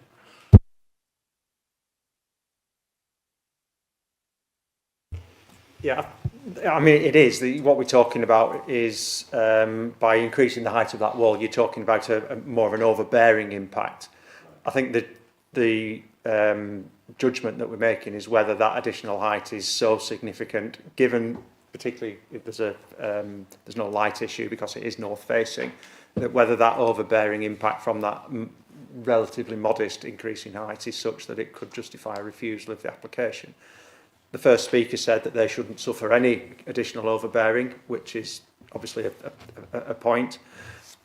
I think our view is that the increase isn't creating any substantial harm that could justify a refusal. We always have to look at, going back to the last application, you're looking at the level of harm that's created and whether it justifies a refusal because of a conflict with the policy. And our view is very clear that this modest increase doesn't create that level of additional harm, hence the recommendation. And to pick up Councillor Evans's point, you know, on page 117, it's reason for decision level, it's there, as you say, regarding the parish council. So I think we have a duty to... agreement between the... Exactly. We have a duty to determine this application now. Yes. In light of that, I'm happy to. I can't see any reason to not support it. I'm happy to propose it. Okay. If anybody wants a second. Do we have a seconder, please? Councillor Pittman. So we have a proposer and a seconder. All those in favour? All those against? Abstentions? Thank you. Thank you. Thank you.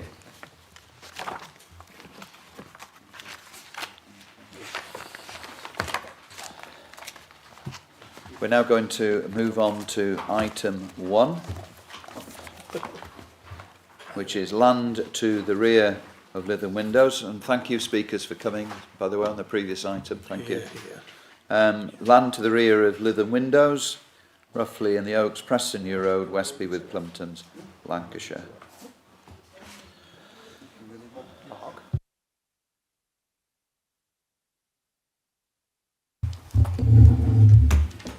Good morning, everybody. Merry Christmas. So yeah, as Andrew says, next item is agenda item 1, which is land to the rear of Lytham Windows, and 2 properties named the Oaks and Roughly on Preston New Road. Could we ask people to converse outside, please? Thank you. Thank you very much. Thank you for coming, by the way. Thank you. It's a full plan application for 41 affordable dwellings. So the application site is as per the red edge image on the right hand side. I've dropped an aerial image as well, just to give you a bit of context as to where the site is. Let me just change my pointer. Laser. So this is the M55 roundabout. This southern road is Preston New Road, which links through to Kirkham and Preston Beyond. This is the B&Q junction. This is B&Q itself. This is the area of White Hills. This black line demarcates the eastern extreme of the White Hills settlement boundary. So the site size is 1.54 hectares. As you can see, it's positioned just outside the settlement boundary, but it is allocated as a non-strategic site in the local plan.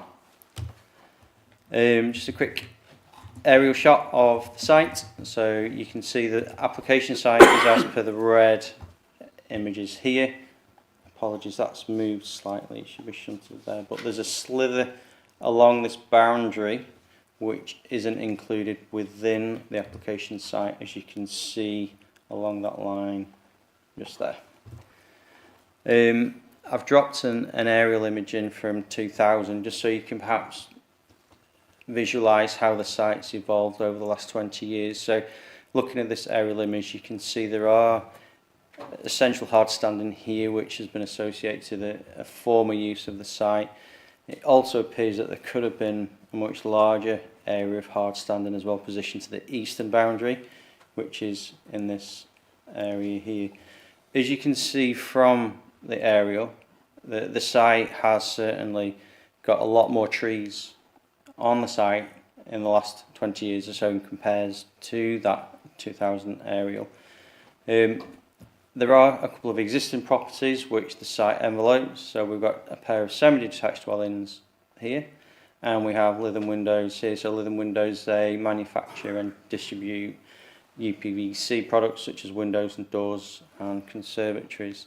The 2 dwellings here, the extent of their rear garden is approximately along that line there. So this tree group here overhangs but lies outside of the rear garden to those properties. The site is overgrown, so I struggled really to take many photographs on site, so we're really limited to those 2 photos of what is the hard standing now on site. So this top image is took in a northerly direction as per that arrow, and this right hand image is took in a westerly direction following the back of Lytham Windows, so you can just make out the building of Lytham Windows in the background behind those trees. This slide looks at the surrounding character. I think I just draw your eye to the aerial image at the moment. The site isn't isolated.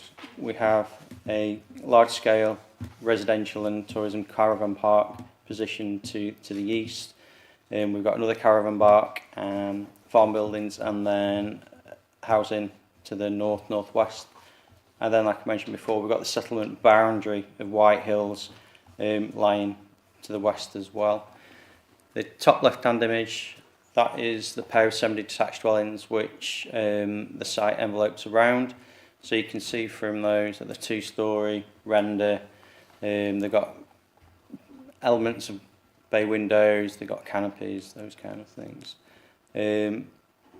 Right-hand image, that is Lytham Windows itself, so you can see it's a lot more industrial in form. And again, these are buildings to the junction of White Hills Road and Preston New Road where the Mini and other car garages are, which again you can see more modern, more employment industrial in form as well. Further along Preston New Road to the east, so more in this direction, you can see we've got the caravan park, and we've got quite a hard boundary treatment, which is probably about 1.8 metres high, but that is set back behind elements of landscaping. So the scheme itself, the site, bearing in mind that we've got those existing properties that front onto Preston New Road, it's almost like a horseshoe arrangement which wraps around these existing properties. The houses to Preston New Road, so this group here and this group here, they are front facing towards Preston New Road to tie in with these existing properties that face onto Preston New Road as well. These houses here, they're set back off the boundary so that they have a front facing aspect towards the caravan site, and again these properties here, they face frontage towards an agricultural field to the north. The exception to that is these properties here. They have a rear facing aspect to a farmer's field to the west. There are a number of properties where you can see exposed gables, for example around this public open space area here. In response, the applicant has introduced active gables through the provision of windows to these gables. Now the benefit of that is it introduced some activity to the street scene, but it also gives natural surveillance as well to those public open space areas. So if you can imagine, if there were blank gables, there would be no overlooking, could potentially be security issues for the POS. So there are benefits incorporating active windows into gable elevations of buildings to provide additional security measures. We've got public open space to the north, we've got public open space to the east, we've got some public open space around the entrance to the site. We've got a SUD solution with regards to drainage, which is incorporated to the northern boundary, and we've also got a local play area on the site, which is also to the northern boundary. Access wise, the access arrangement will be off the existing junction with Preston New Road. I've dropped this street scene image in just so you can visualise yourselves. It's almost a ready-made access for the development. You've got a right-hand turn lane which serves as a right-hand turn into the road that serves with the windows. You've got a priority junction give way, which is obviously a stop prior to entering the main road network onto Preston New Road. The development itself is accessed off the main, the secondary road that serves Lytham Windows. You can see here that priority is retained into the Lytham Windows site with a junction arrangement just to the south of the development. We've also got footpath continuing into the development along this route, and then that footpath continues along and provides access all the way around the site to the front door of every dwelling. Each dwelling has car parking. That's in the form of either car parking forecourts, so we've got a car parking forecourt there and here, or within curtilage parking for each unit. The star there represents a pedestrian crossing which is included within the application but has also been requested by the Highway Authority. That's just a snapshot of the dwelling types. So they are all affordable houses. We have worked with the applicant to try and incorporate some interest. That's including the stone heads and sills, canopies, little gable features, and I mentioned before about the active gables. So these are the active gables which incorporate additional windows to provide that activity and say surveillance of public open space areas. Landscape wise, like I said, you can see the aerial image. There are a lot of trees on the site. Most of them are being removed, proposed for removal. There are two groups which are being retained in the scheme now, which is this group which is shown within this purple line, and then a group to this boundary to the north. Say everything else will be removed, but there is replacement tree planting within the scheme, and those are shown by these circular images on the landscape plan.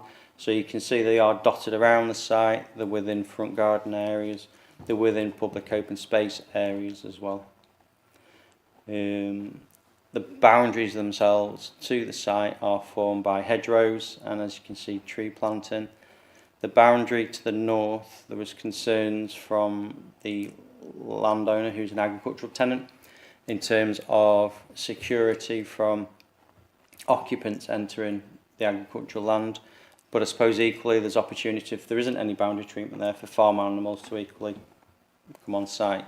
So there's a condition suggested to require some form of agricultural boundary treatment along that north and western boundary to prevent access by occupants of the development and any cows or sheep that may want to visit occupants. I've dropped in a street scene image. So this street scene is taken along Preston New Road and incorporates the existing houses. And the reason I've done that is just to demonstrate the relationship in terms of height, in terms of building appearance to those existing dwellings. So we can see from the existing dwellings that they are render, with some stone treatment to windows, which we've got in the scheme. We've got some canopies here, which we've got in the scheme as well. And in terms of the ground floor to eaves height, is very similar to this existing property, and again the eaves height to the ridge height as well. The obvious difference is there are, as you can probably pick up, changes in land levels which sites the development, particularly along Preston New Road, just to a higher level. So at this level it's probably about a metre there or thereabouts higher than these existing properties. But what you can also say is there's space between the properties as well. When the scheme was originally submitted, which was the left-hand image, there was concerns raised because of how close proposed properties were. So these building groups here, and particularly these two. So you've got garden spaces very close to the existing garden spaces of those neighbours, particularly this one along the back. And bearing in mind the height differential, there is opportunity for looking over the fence line and into the neighbour's garden. But this car parking area particularly required retaining features because of the land level changes, and resulted in supporting features and boundary treatments up to 3 metres in height. So on that basis we determined that there was issues in terms of overlooking, in terms of dominance potentially for existing occupants of these houses. So we worked quite hard with the applicant to improve that relationship, and that's resulted in the retention of this existing tree buffer to the back of this property called the Oaks, and this is roughly. So that acts as a nice buffer to these houses here. We've also introduced a space between the gables of each dwelling, so that's probably about 11 metre distance between the gables now. That's separated by this landscape buffer as well. If we just flip back to the landscaping scheme, you can see the landscaping around here is formed by trees and hedgerow too. So that will obviously provide not just a landscape buffer, but it will also soften visual impact of the development when viewed from these properties and from their garden spaces also. So moving on to the main issues. Principle. The site is allocated as a non-strategic site by policy H1. That allocation seeks to deliver a minimum of 14 units. So obviously 41 exceeds that number quite significantly. But that figure of 14 units isn't a maximum amount, allowing us to support more units if necessary.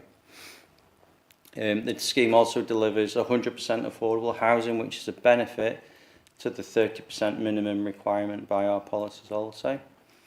The policy H2 requires the minimum densities, so the minimum density required by policy is 30 dwellings per hectare. This delivers 36.6, though that is excluding public open space and landscaping. If you include those soft spaces, then the density of the development reduces down to, I think it's about 27 dwellings per hectare. policy H2 that requires a minimum of 50% of 1 to 3 bedroom dwellings. The scheme itself provides for 95% of 1 to 3 bedroom dwellings. It also meets the requirement of policy H2 for adaptable dwellings, which delivers 27% in the scheme. And the amount of POS in the scheme also exceeds the minimum requirements by policy ENV4. So on that basis, we are, as officers, in support of the principle of development. Sorry, just get it.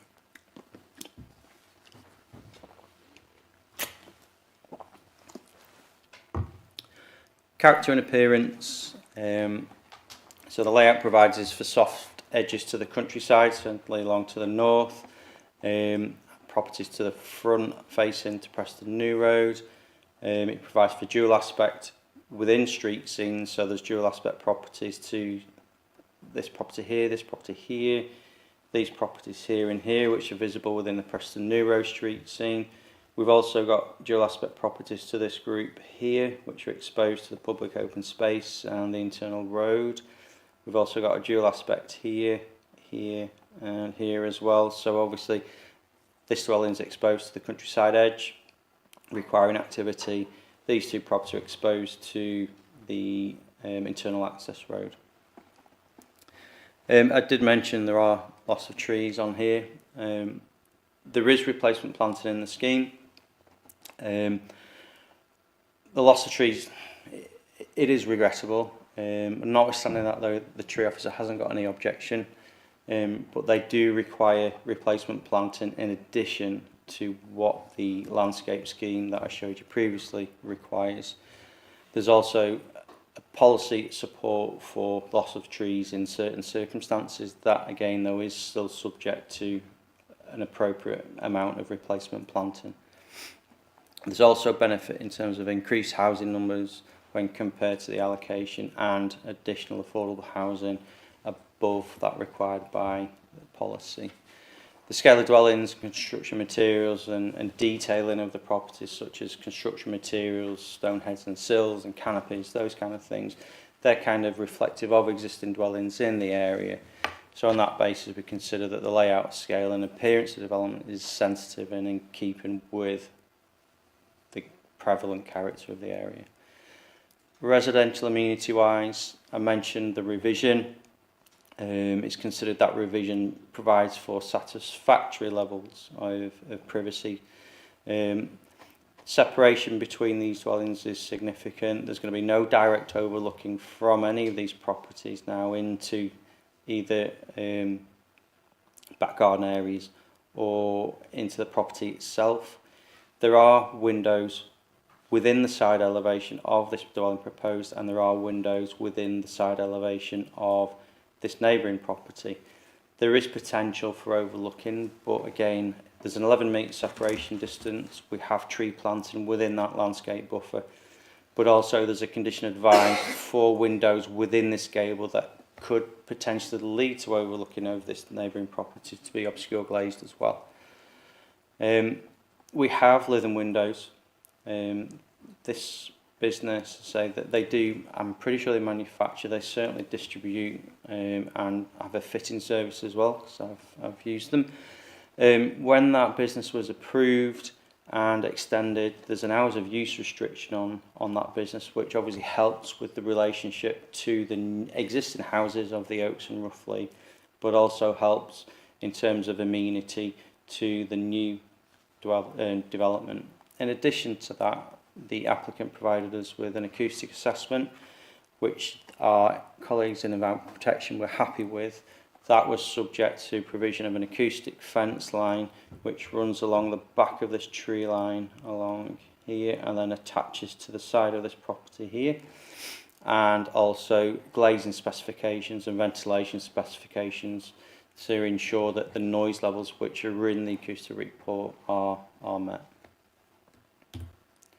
Highways wise, the application was accompanied with a transport statement that identified 22-way trips in the morning and afternoon peaks and a small number of accidents in the locality, but none outside the site itself in the last 5 years.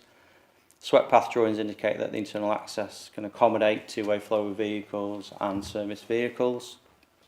There is appropriate amount of car parking within the scheme, and that includes provision of electric vehicle and cycle parking for every property. That's with the exception of 2 of the 4-bedroom dwellings, which are these 2 here. So 4-bedroom properties are required to provide 3 parking spaces. In the circumstance of this scheme, these 2 properties are only providing 2. There are only 2 properties within the whole scheme, though, that which are deficient of parking, and the deficiencies 2 spaces for both dwellings. So that's 1 space per dwelling, to be clear. Where am I?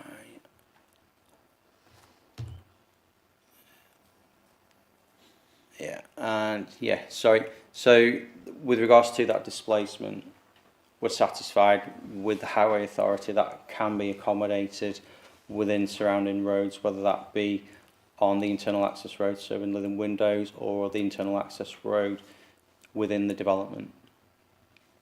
The revision that I mentioned here, that has removed a public footpath. So there was a public footpath in the original scheme which linked obviously occupants of these houses to Preston New Road in this location. Because of the need to revise the scheme, that footpath link's been removed, and I've balanced that against the need to protect the needs of the neighbour and their amenity. So you can appreciate if there's a footpath running along through this, then there is still opportunity for overlooking into the garden space potentially, but also into the house through the windows in the side. So on the balance, it's been decided that it'd be better to not have that footpath within the scheme, and as I say, at the expense of safeguarding the amenity of those existing neighbours.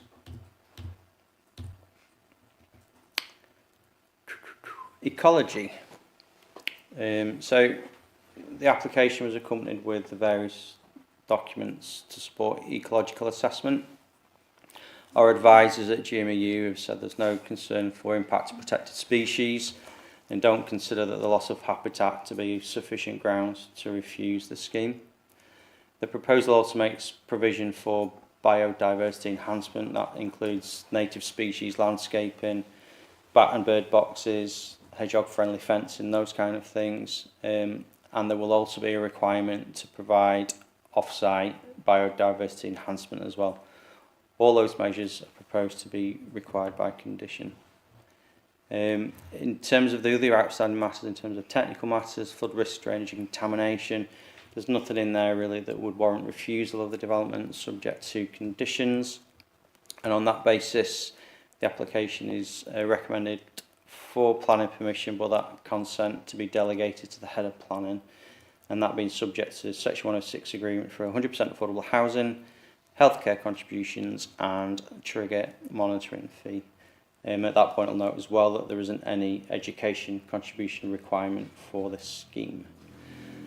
Thank you, Chair. Thank you, Rob. I'll bring members in a second. I've just got a question, Rob. Where you were showing that we were losing a footpath there in terms of protecting the roughly property, privacy, etc., and all the rest of it.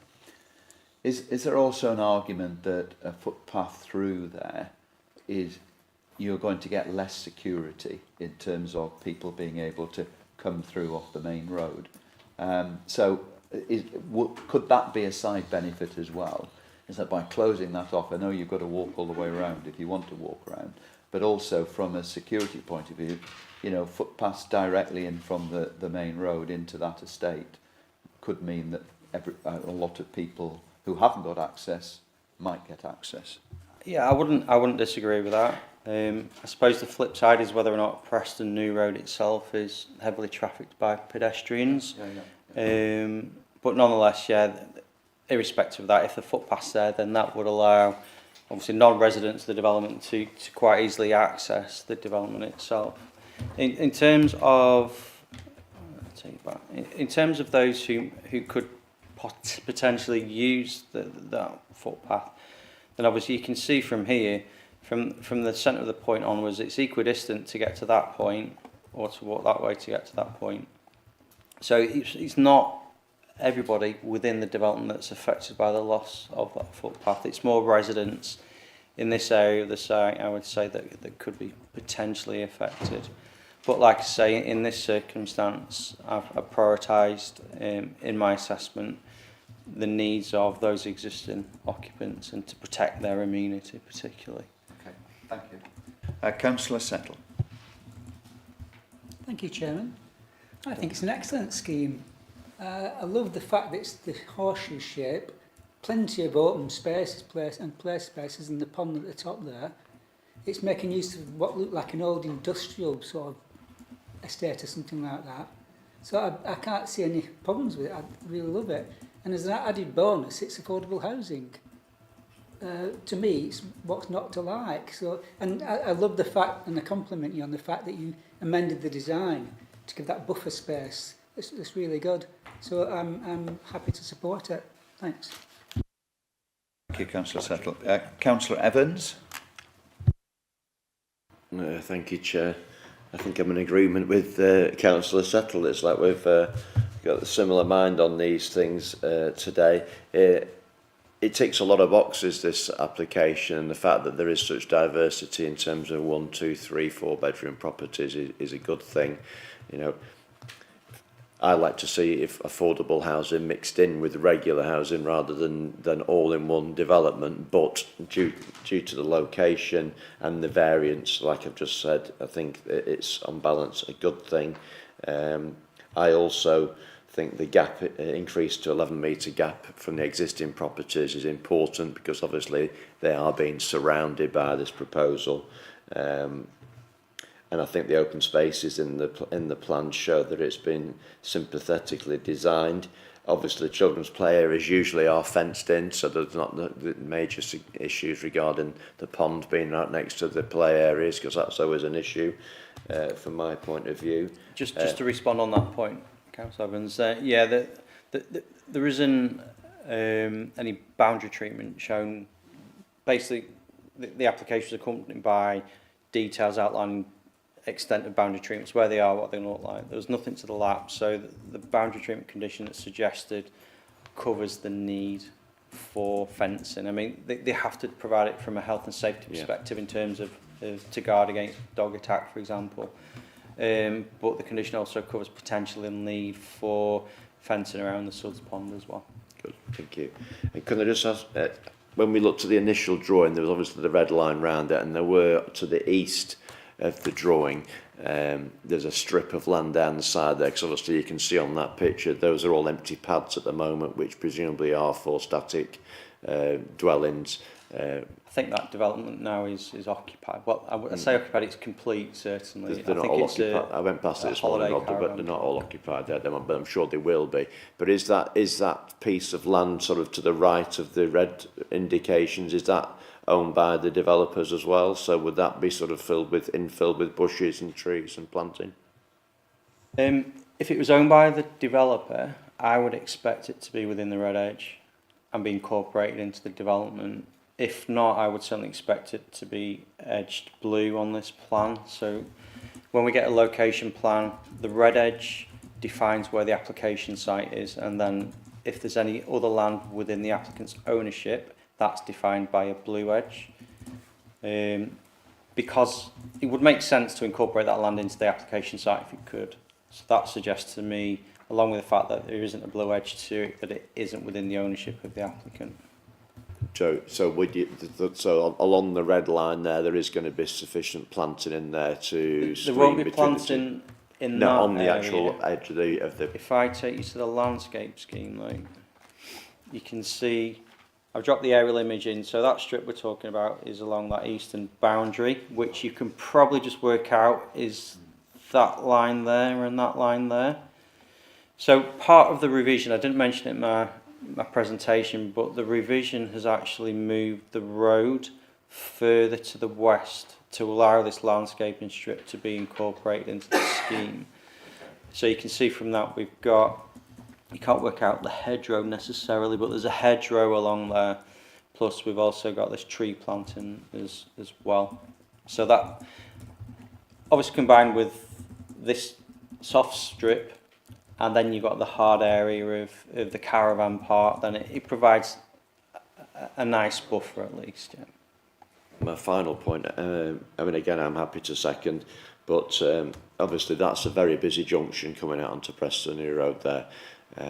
So, and quite often, as we've seen up near the new roundabout on the other end of Preston New Road, as you're going into Rivers Way, that the temporary traffic lights have gone there virtually immediately, which primarily looks like it's just to provide access into the building site. Can there be any provisions at all on minimising the length that if that was required? Because obviously it's going to create a bottleneck there on an already busy junction. Talk about construction time frame of the development, or? Well, on the basis of what's happening at the other end of the road, that they've actually narrowed it down to, they've taken a lane off the new road at the other end for the housing development which has been started. So it's potentially possible that temporary traffic lights will be placed on here to allow construction vehicles to get in and out to the site. And if that is the case, can any conditionality be put onto that to minimise the amount of time that temporary traffic lights are there on the basis of the fact that it's so close to the junction? I can't say with assurance, but I would suggest that there wouldn't be any road closure on Preston New Road on the basis that there isn't any need for any junction improvement to that existing junction on Preston New Road. There are some minor works in terms of providing the pedestrian crossing, which is probably about here. That could potentially result in slight changes to the traffic flows, but I'd say those works are extremely minor. It's purpose-built, it's a ready-made junction, this, in fairness. It's got a right-hand turn lane in there already. It's got the giveaway junction there already. So in terms of the junction arrangement itself, it's very, very few works that would be required to deliver the scheme from that sense. There is a construction method statement suggested as a condition, so that'll look at the timing and frequency of vehicles to try to avoid peak times. So that's obviously traditionally between 8 and 9 in the morning and perhaps 4 and 6 o'clock at night. So we can try and avoid those kind of things. Invariably though, even if we get that kind of commitment from the developer, whether that would happen in practice and whether we can actually enforce against non-compliance with that is a different matter entirely. But at least it is a commitment from the developer to try and appease that situation. Right. I think that would be advantageous if it could be incorporated into at least, and on that basis I'm happy to second. Thank you, Rob. Thank you very much. I just point out, Councillor Evans, it hasn't been formally moved yet, actually, no, he said he supported the proposal. That's a different thing. So I'm just being technical there. So it hasn't actually been formally moved. So, but we'll come to that at a later date because we've still got plenty of questions. Chairman, do you want to? I think Councillor Settle is saying he will for. Yeah, I know, but I'll come back anyway. No, okay. Yeah, I'd suggest deferring proposal to seconding yeah, till the debate's exactly. completed, just in case anything Councillor else. Ledger, thank you. Thank you, Chair, and thank you, Rob, for the presentation. And I agree with my previous two councillors. I think it's a good scheme. It's nice to see more affordable housing in Fylde, and I think they look a reasonably smart design. I was just wondering if you could talk a bit more about the trees and the biodiversity. I think I understand from your presentation and from reading the officer's report that here it won't necessarily be a biodiversity net gain, but in this instance we're saying we're balancing that with the need for the housing, the affordable housing. But I see it also makes reference to the opportunity for off-site planting. Could you explain a bit more about what that means? Is it just an opportunity or is it sort of mandatory? I'll take you down to the ecology side. It is brief. So members hopefully will be aware that we now have the requirements of the Environment Act. So that requires all new development to deliver a minimum of 10% biodiversity net gain. that is only applicable from plan applications which were submitted in April of this year. So for applications which are ongoing prior to that date, they are only required to deliver what's called a measurable net gain. So that measurable net gain could be 0.1% as opposed to the 10% net gain. So that's our starting point for the assessment. The applicant submitted a biodiversity metric which indicated that because of the extent of tree loss, then there were going to be net losses on the site. Now, through their on-site landscaping scheme, they can obviously deliver some enhancement to try and get towards this measurable net gain position. Other things which included are bat and bird boxes, for example. But obviously it's demonstrated that they can't actually get to the point of measurable net gain. Now, in light of the Environment Act and the way the Environment Act deals with biodiversity net gain, that allows for delivery of enhancements either on site or measures to deal with it off site. So in the circumstance of this case, we've decided, because of the Environment Act, because there is a delivery mechanism to provide off site, then it would make sense to deliver both on site and off site provision. Historically, going back, because the Environment Act wasn't in place, then we'd have been looking at a planning balance decision, in the sense that recognising we can't deliver biodiversity net gain, but are there any benefits which outweigh that position? So in that circumstance, we could argue that the additional housing numbers, the 100% affordable housing, for example.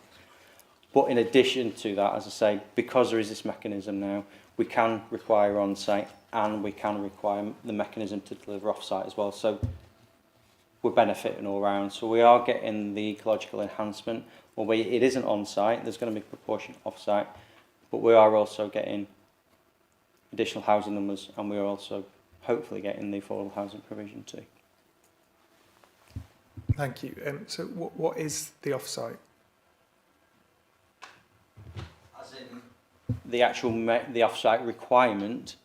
Yeah, where is it? It could be in the borough, right. It could be in adjoining boroughs, it could be somewhere down south, but it's the applicant is tasked with finding that land, if you will. Yeah. But there are, the way the new Act has evolved, there are actually specialised companies, land banks, for example, where you can go and buy habitat credits. So once you buy those habitat credits, as part of the condition discharge process, the applicant will be tasked with demonstrating that they've bought those credits and how that contributes towards achieving the measurable net gain that we need. Building in, obviously, what they are achieving on site as well. Okay, thank you. I think I understand. Sorry, it's a struggle as officers trying to get our heads around the Environment Act in terms of biodiversity net gain. But like I said before, historically would have had to take a planning balance, and potentially, if we were going to support the scheme, take a hit on ecology. But with the Environment Act coming in, we can require the off-site and the on-site as well, so we still will be able to achieve the measurable net gain, if that makes sense.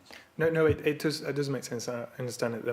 It will be somewhere else on balance to make this application work, which I'm supportive of. I think it's a good idea. I think I was just trying to understand where the off-site may be. I guess we don't know yet, but so my understanding is it's not an optional off-site. We are requiring them to make sure there is an off-site somewhere. Right, okay. They could look to enhance what they're providing on site to reduce the amount that they have to provide off-site. Whether they will actually be able to get to the point where they don't have to provide off-site, I don't know, and it's for them to demonstrate through the condition discharge process. Okay, so one way or another, the matching will probably be a 0.1% at least biodiversity net gains eventually. Okay, thank you.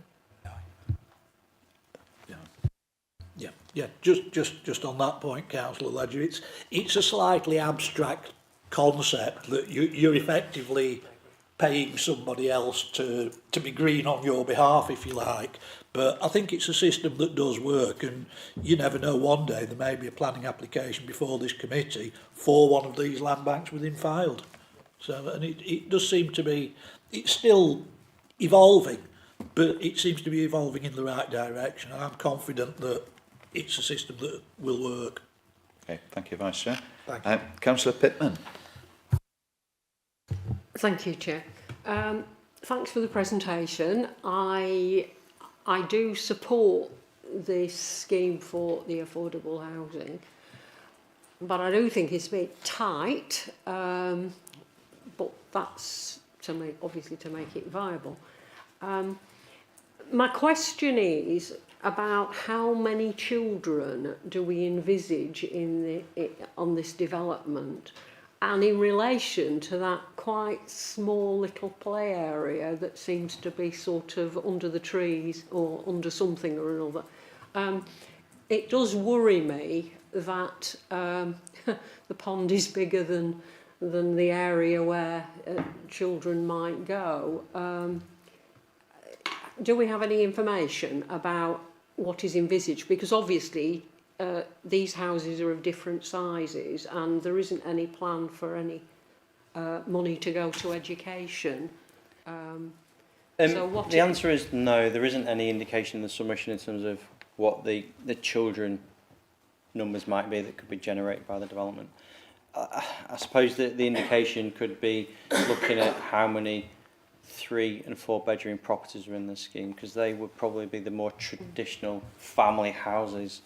So we have 4 units here which are 1 bed. We have 2 units here which are 1 bed, which is 6. These are all 2 beds, so 7, 8 and 9. And these are 2 beds here, so 9, 10, 11, 12, 13. So 13 out of the 41 units are 1 and 2 beds. So if we discounted those properties, so 28 units remaining, average house, family house, 2 children, so potentially 56 children generated by the development. Obviously what you got to remember is this play area it's aimed at small children as opposed to teenagers, those kind of things. And I have to say this scheme is probably, if you look at the other schemes, the much larger housing schemes that have been delivered have delivered very similar kind of equipped play areas as well. In terms of education, the Education Authority, they have a formula that they punch the numbers into, and again that generates a potential pupil yield for the development. They then look at committed developments and school roles to see whether or not there's a deficiency. If there's a deficiency and the development requires additional places, so that's the trigger for providing financial contribution.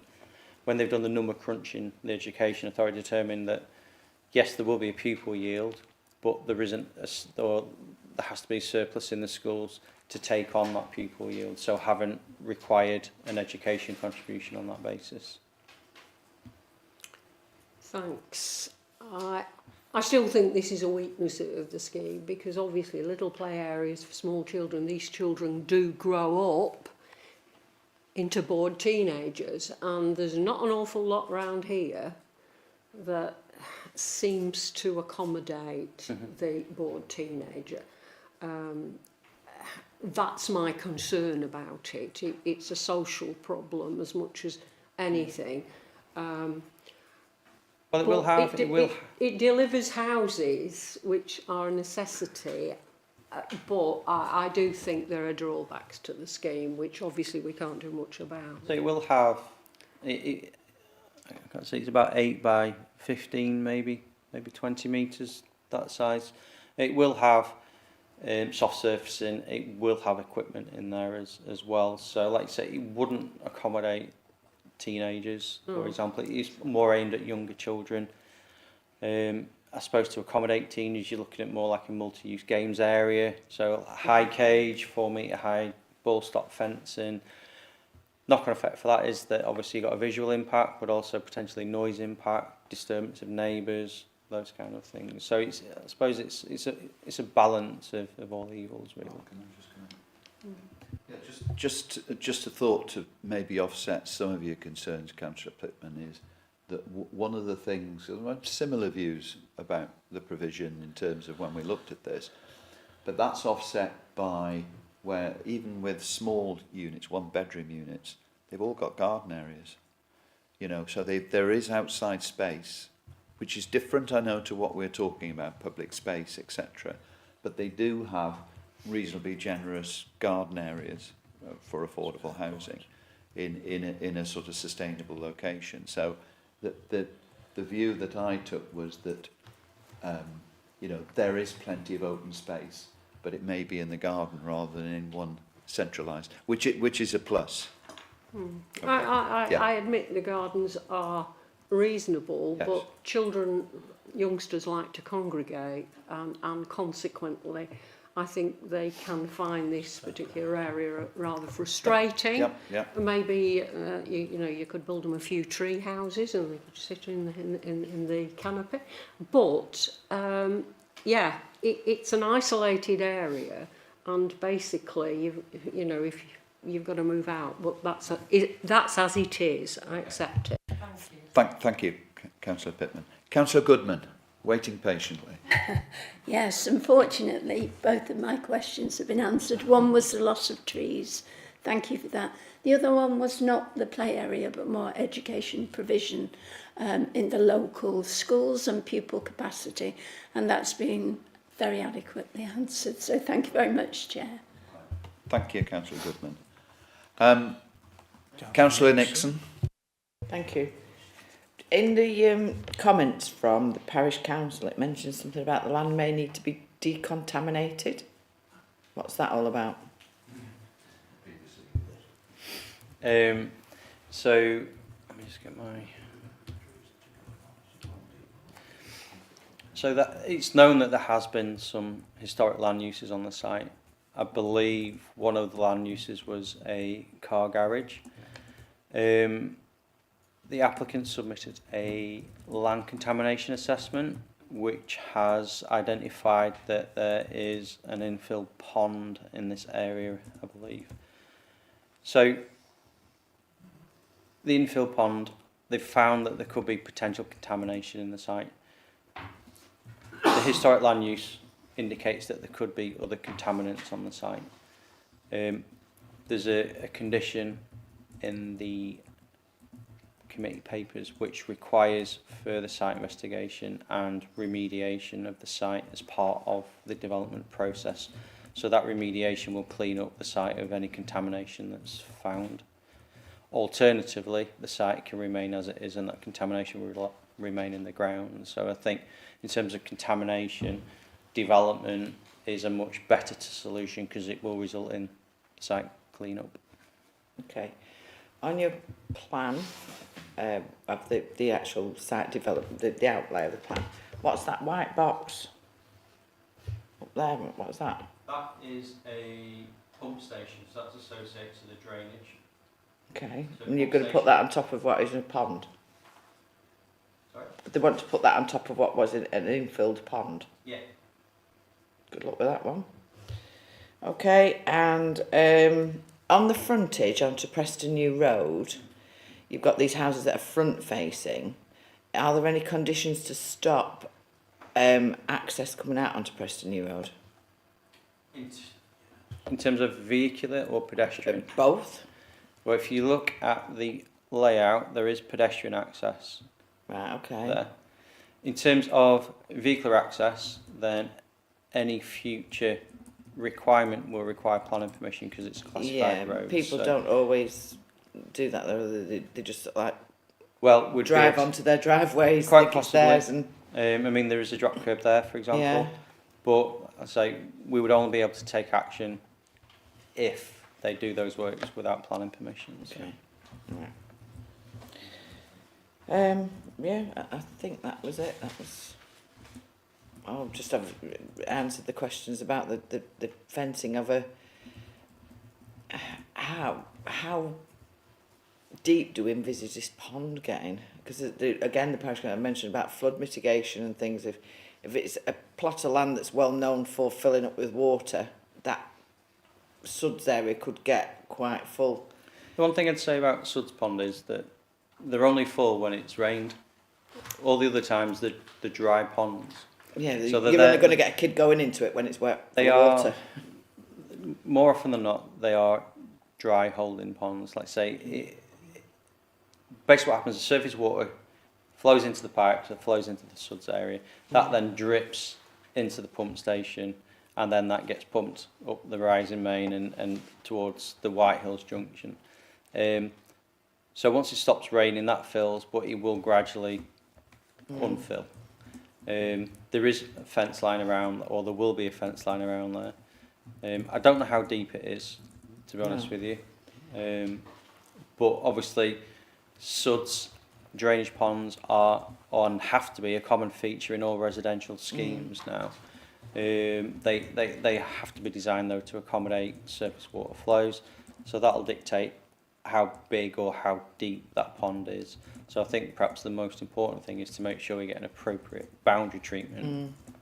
If the pond is, well, it will need a boundary treatment from a health and safety perspective. Yeah, you give kids a bucket of water, they'll play in it. Give them a pond of water, they'll jump in it. Yeah, simple as. Okay, thank you.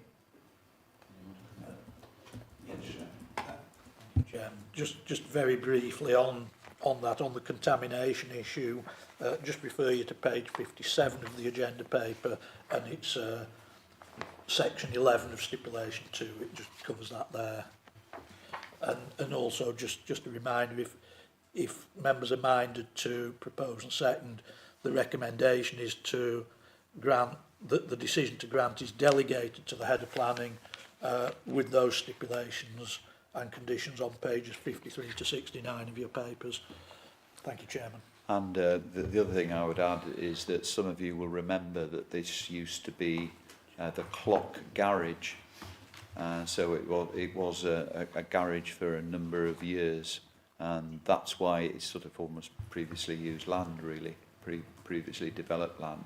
But there would always be the potential for particular contaminants being present there. So there's a condition to cover that, and remediation, as Councillor Nixon was told, would then take place.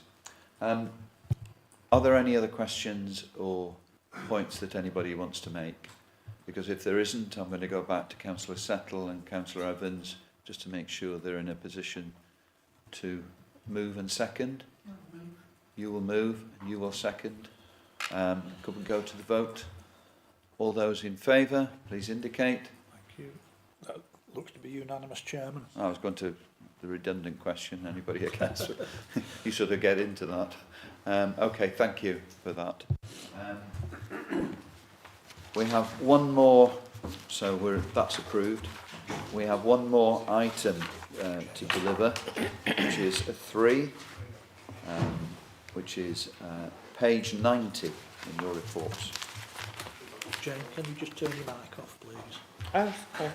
Thank you.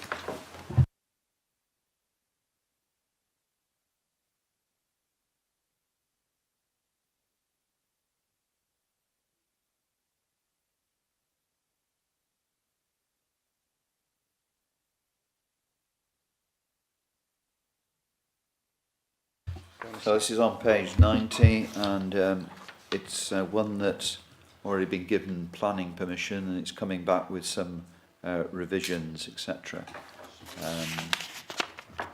Land north of Garstang Road at junction with Windy Harbour Road, Poolfoot Lane, Singleton.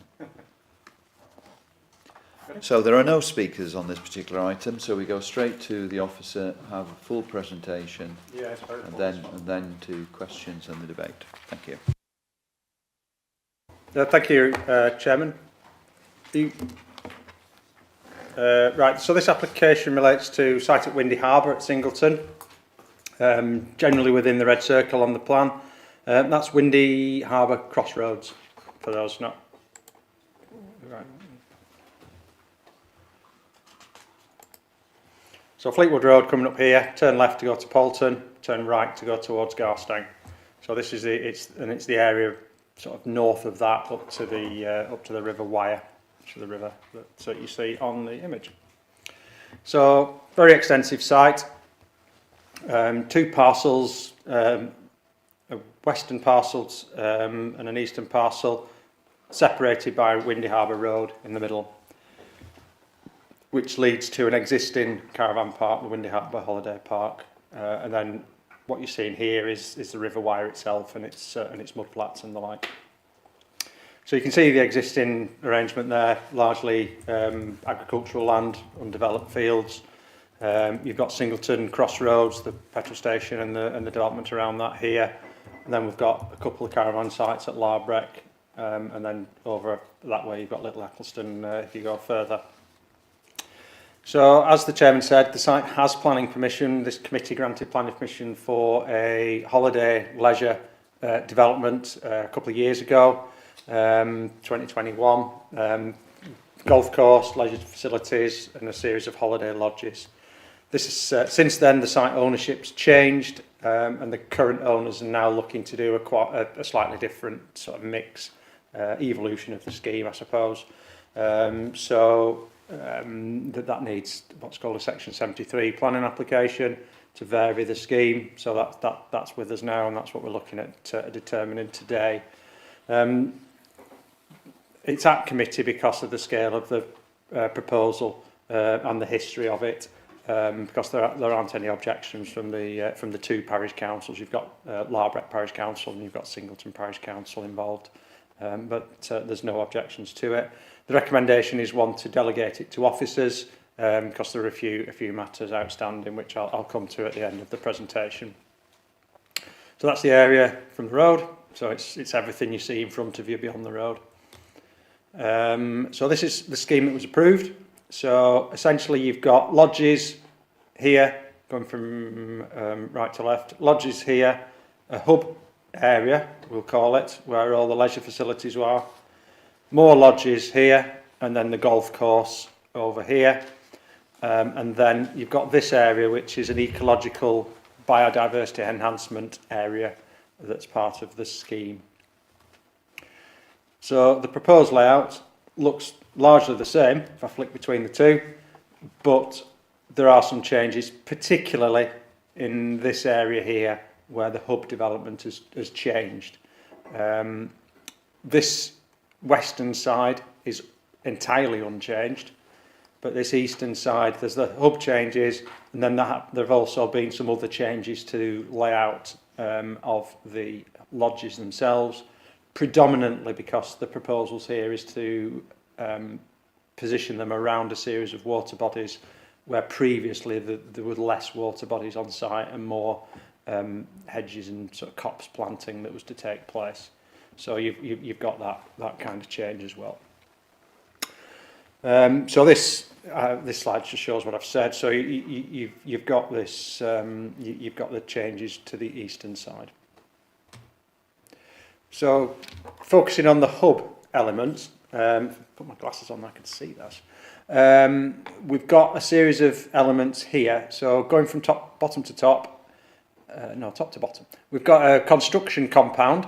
That's something that wasn't in the previous scheme, but because of the scale of the scheme, it's a logistical thing that there's going to need to be somewhere for materials to be stored. So this proposal brings in a construction compound. We've now got this leisure building here, which I'll show you the elevations shortly. There's a hotel element, a small reception building, and then there's a spa building. And then in front of that, there's this sort of spa garden area where it's almost like this area is separated off from the rest of the site to be used as a sort of a separate spa facility. Under the previous scheme, these 3 buildings were all in one building. And the hotel was located on this corner. So we're talking about that type of change. So this is the approved leisure building, pool, changing rooms, golf training facility associated with the golf course element, and then receptions, more changing facilities, studios, cafe, that kind of thing. This is the proposed leisure building. So gym, changing rooms, pool, all as largely as before, just in a different configuration. We've now got a small games area, so pool tables, that kind of setup. Again, a cafe, but we've now also got a small bowling alley that's been introduced into this leisure building. In elevation terms, previously this is slightly confusing drawing because the sort of the greeny is the sky behind. So the building was two interlocking monopitch roofs to give a relatively modern appearance, single story. The current proposal was designed to be more like a series of agricultural barns. So you've got these 4 ridges that run alongside each other to give you the space for the activities inside. Again, this is the approved hotel, so this has this turquoisey background to slightly confuse it, but it was a 3/4-storey building, like that, a load of rooms. This is now the elevational treatment, so it's gone to a different size, so it's entirely 3-storey, and the elevations have changed. These have evolved during the scheme, but that's the scheme that we now have as a hotel. 102 bedrooms, and that's an image to show how the architect envisages it in reality. Final buildings, there's this reception building, so a relatively simple, square, modest building where there's a reception facility and some sales offices, and then a greenkeepers building where some of the previous golf activity in the leisure building is relocated into this room, and there's also some sort of rest facilities at first floor for the staff who will be involved in the upkeep of the golf course. So some slides to explain. That explains what we're looking at. So in terms of the considerations of it, because this is a Section 73 application and there is an existing planning permission for it, that establishes the principle. So this type of development is acceptable in principle because there is an existing planning permission. But it's also acceptable in policy terms because there's not been any changes to policy that would prevent it satisfying the requirements of policy GD4, which permit, whilst it's restrictive, it permits exceptional large tourism facilities. And at 70 hectares, pretty much this is felt to deal with that. So looking at the changes that have come about, we've got this leisure building and the disaggregation of the leisure building and the spa buildings. Those are felt to be disaggregation. It covers a larger area and it expands the built development as a consequence. So there are pros and cons of that. But because it's an idea is to be a tourist facility, we feel that having an enhancement of the tourism use it would be a benefit. I think we're always a little concerned that it would end up being just another caravan park, albeit a very big one. But this leisure facility was something different, and then now that that's expanded, that is probably a benefit.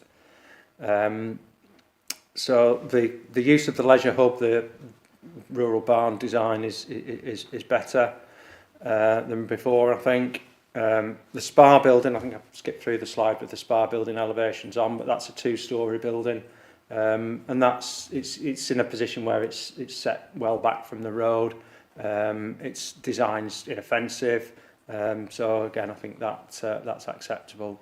Again, it's ticking the tourism facility box. The hotel, that's much better design. It's in a much better location. So that's definitely an enhancement. And the reception and buildings, whilst that's new, it's probably, as I said earlier, it's the evolution of the scheme, so it's a practical position.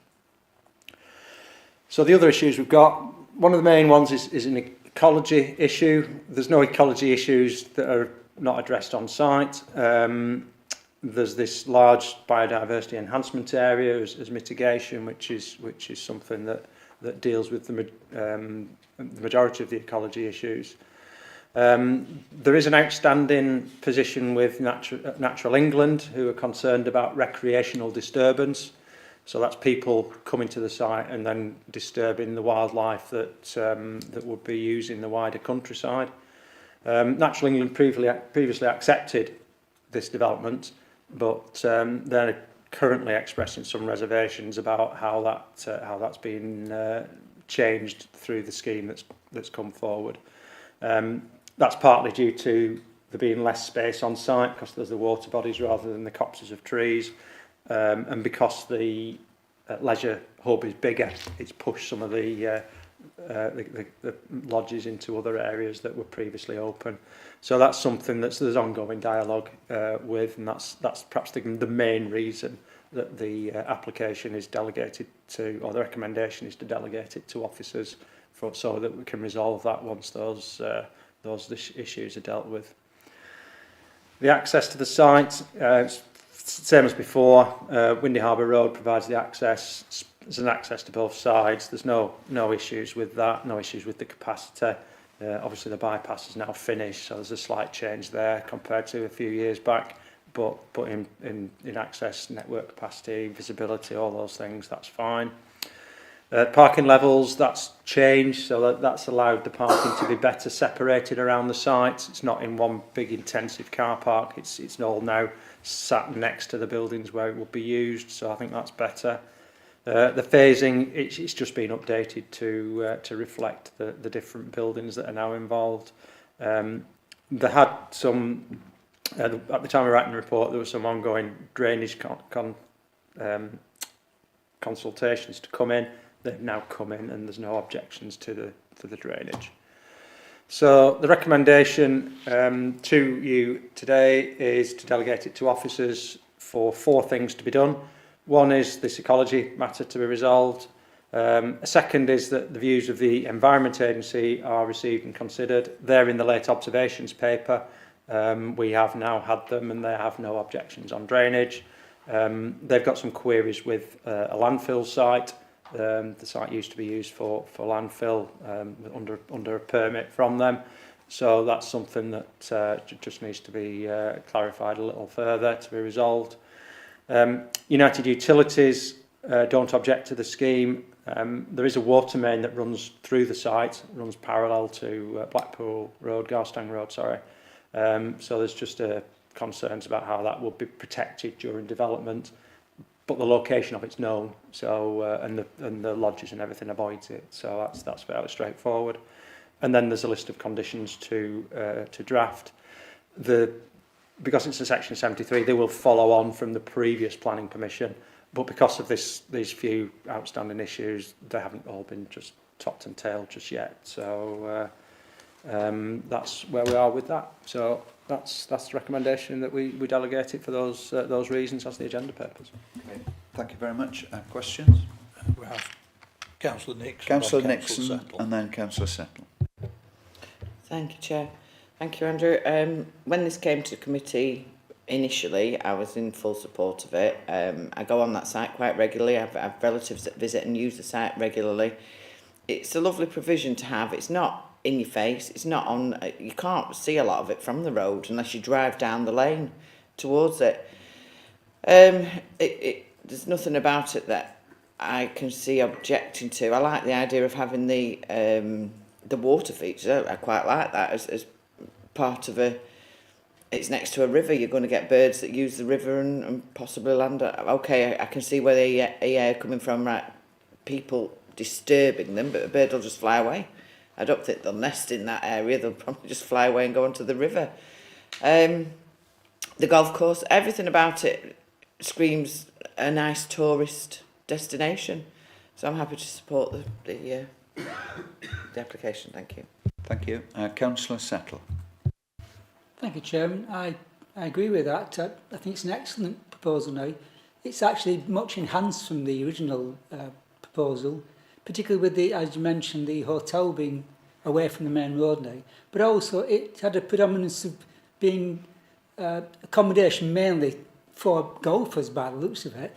It's centred around the golf course, that's still there, but the leisure facilities have been much enhanced for general families, etc. which is excellent. So I also support it. Okay, thank you. Are there any other questions or comments that anybody wants to make? Would anyone like to move approval? Councillor Settle, Councillor Nixon. Councillor Settle is moving approval. Councillor Nixon is seconding. Bearing in mind, Chairman, it's moving to delegate to, Yes, yeah. to officers. Well, we've explained that, haven't we? Yeah. covered. Okay. So all those in favour, please indicate. Unanimous again, Unanimous. Chairman, I believe. Thank you very much. And that concludes the decision. Yes, Councillor Collins. Can we just put up the overall sign plan? Yeah. That one. Yeah, just for reference.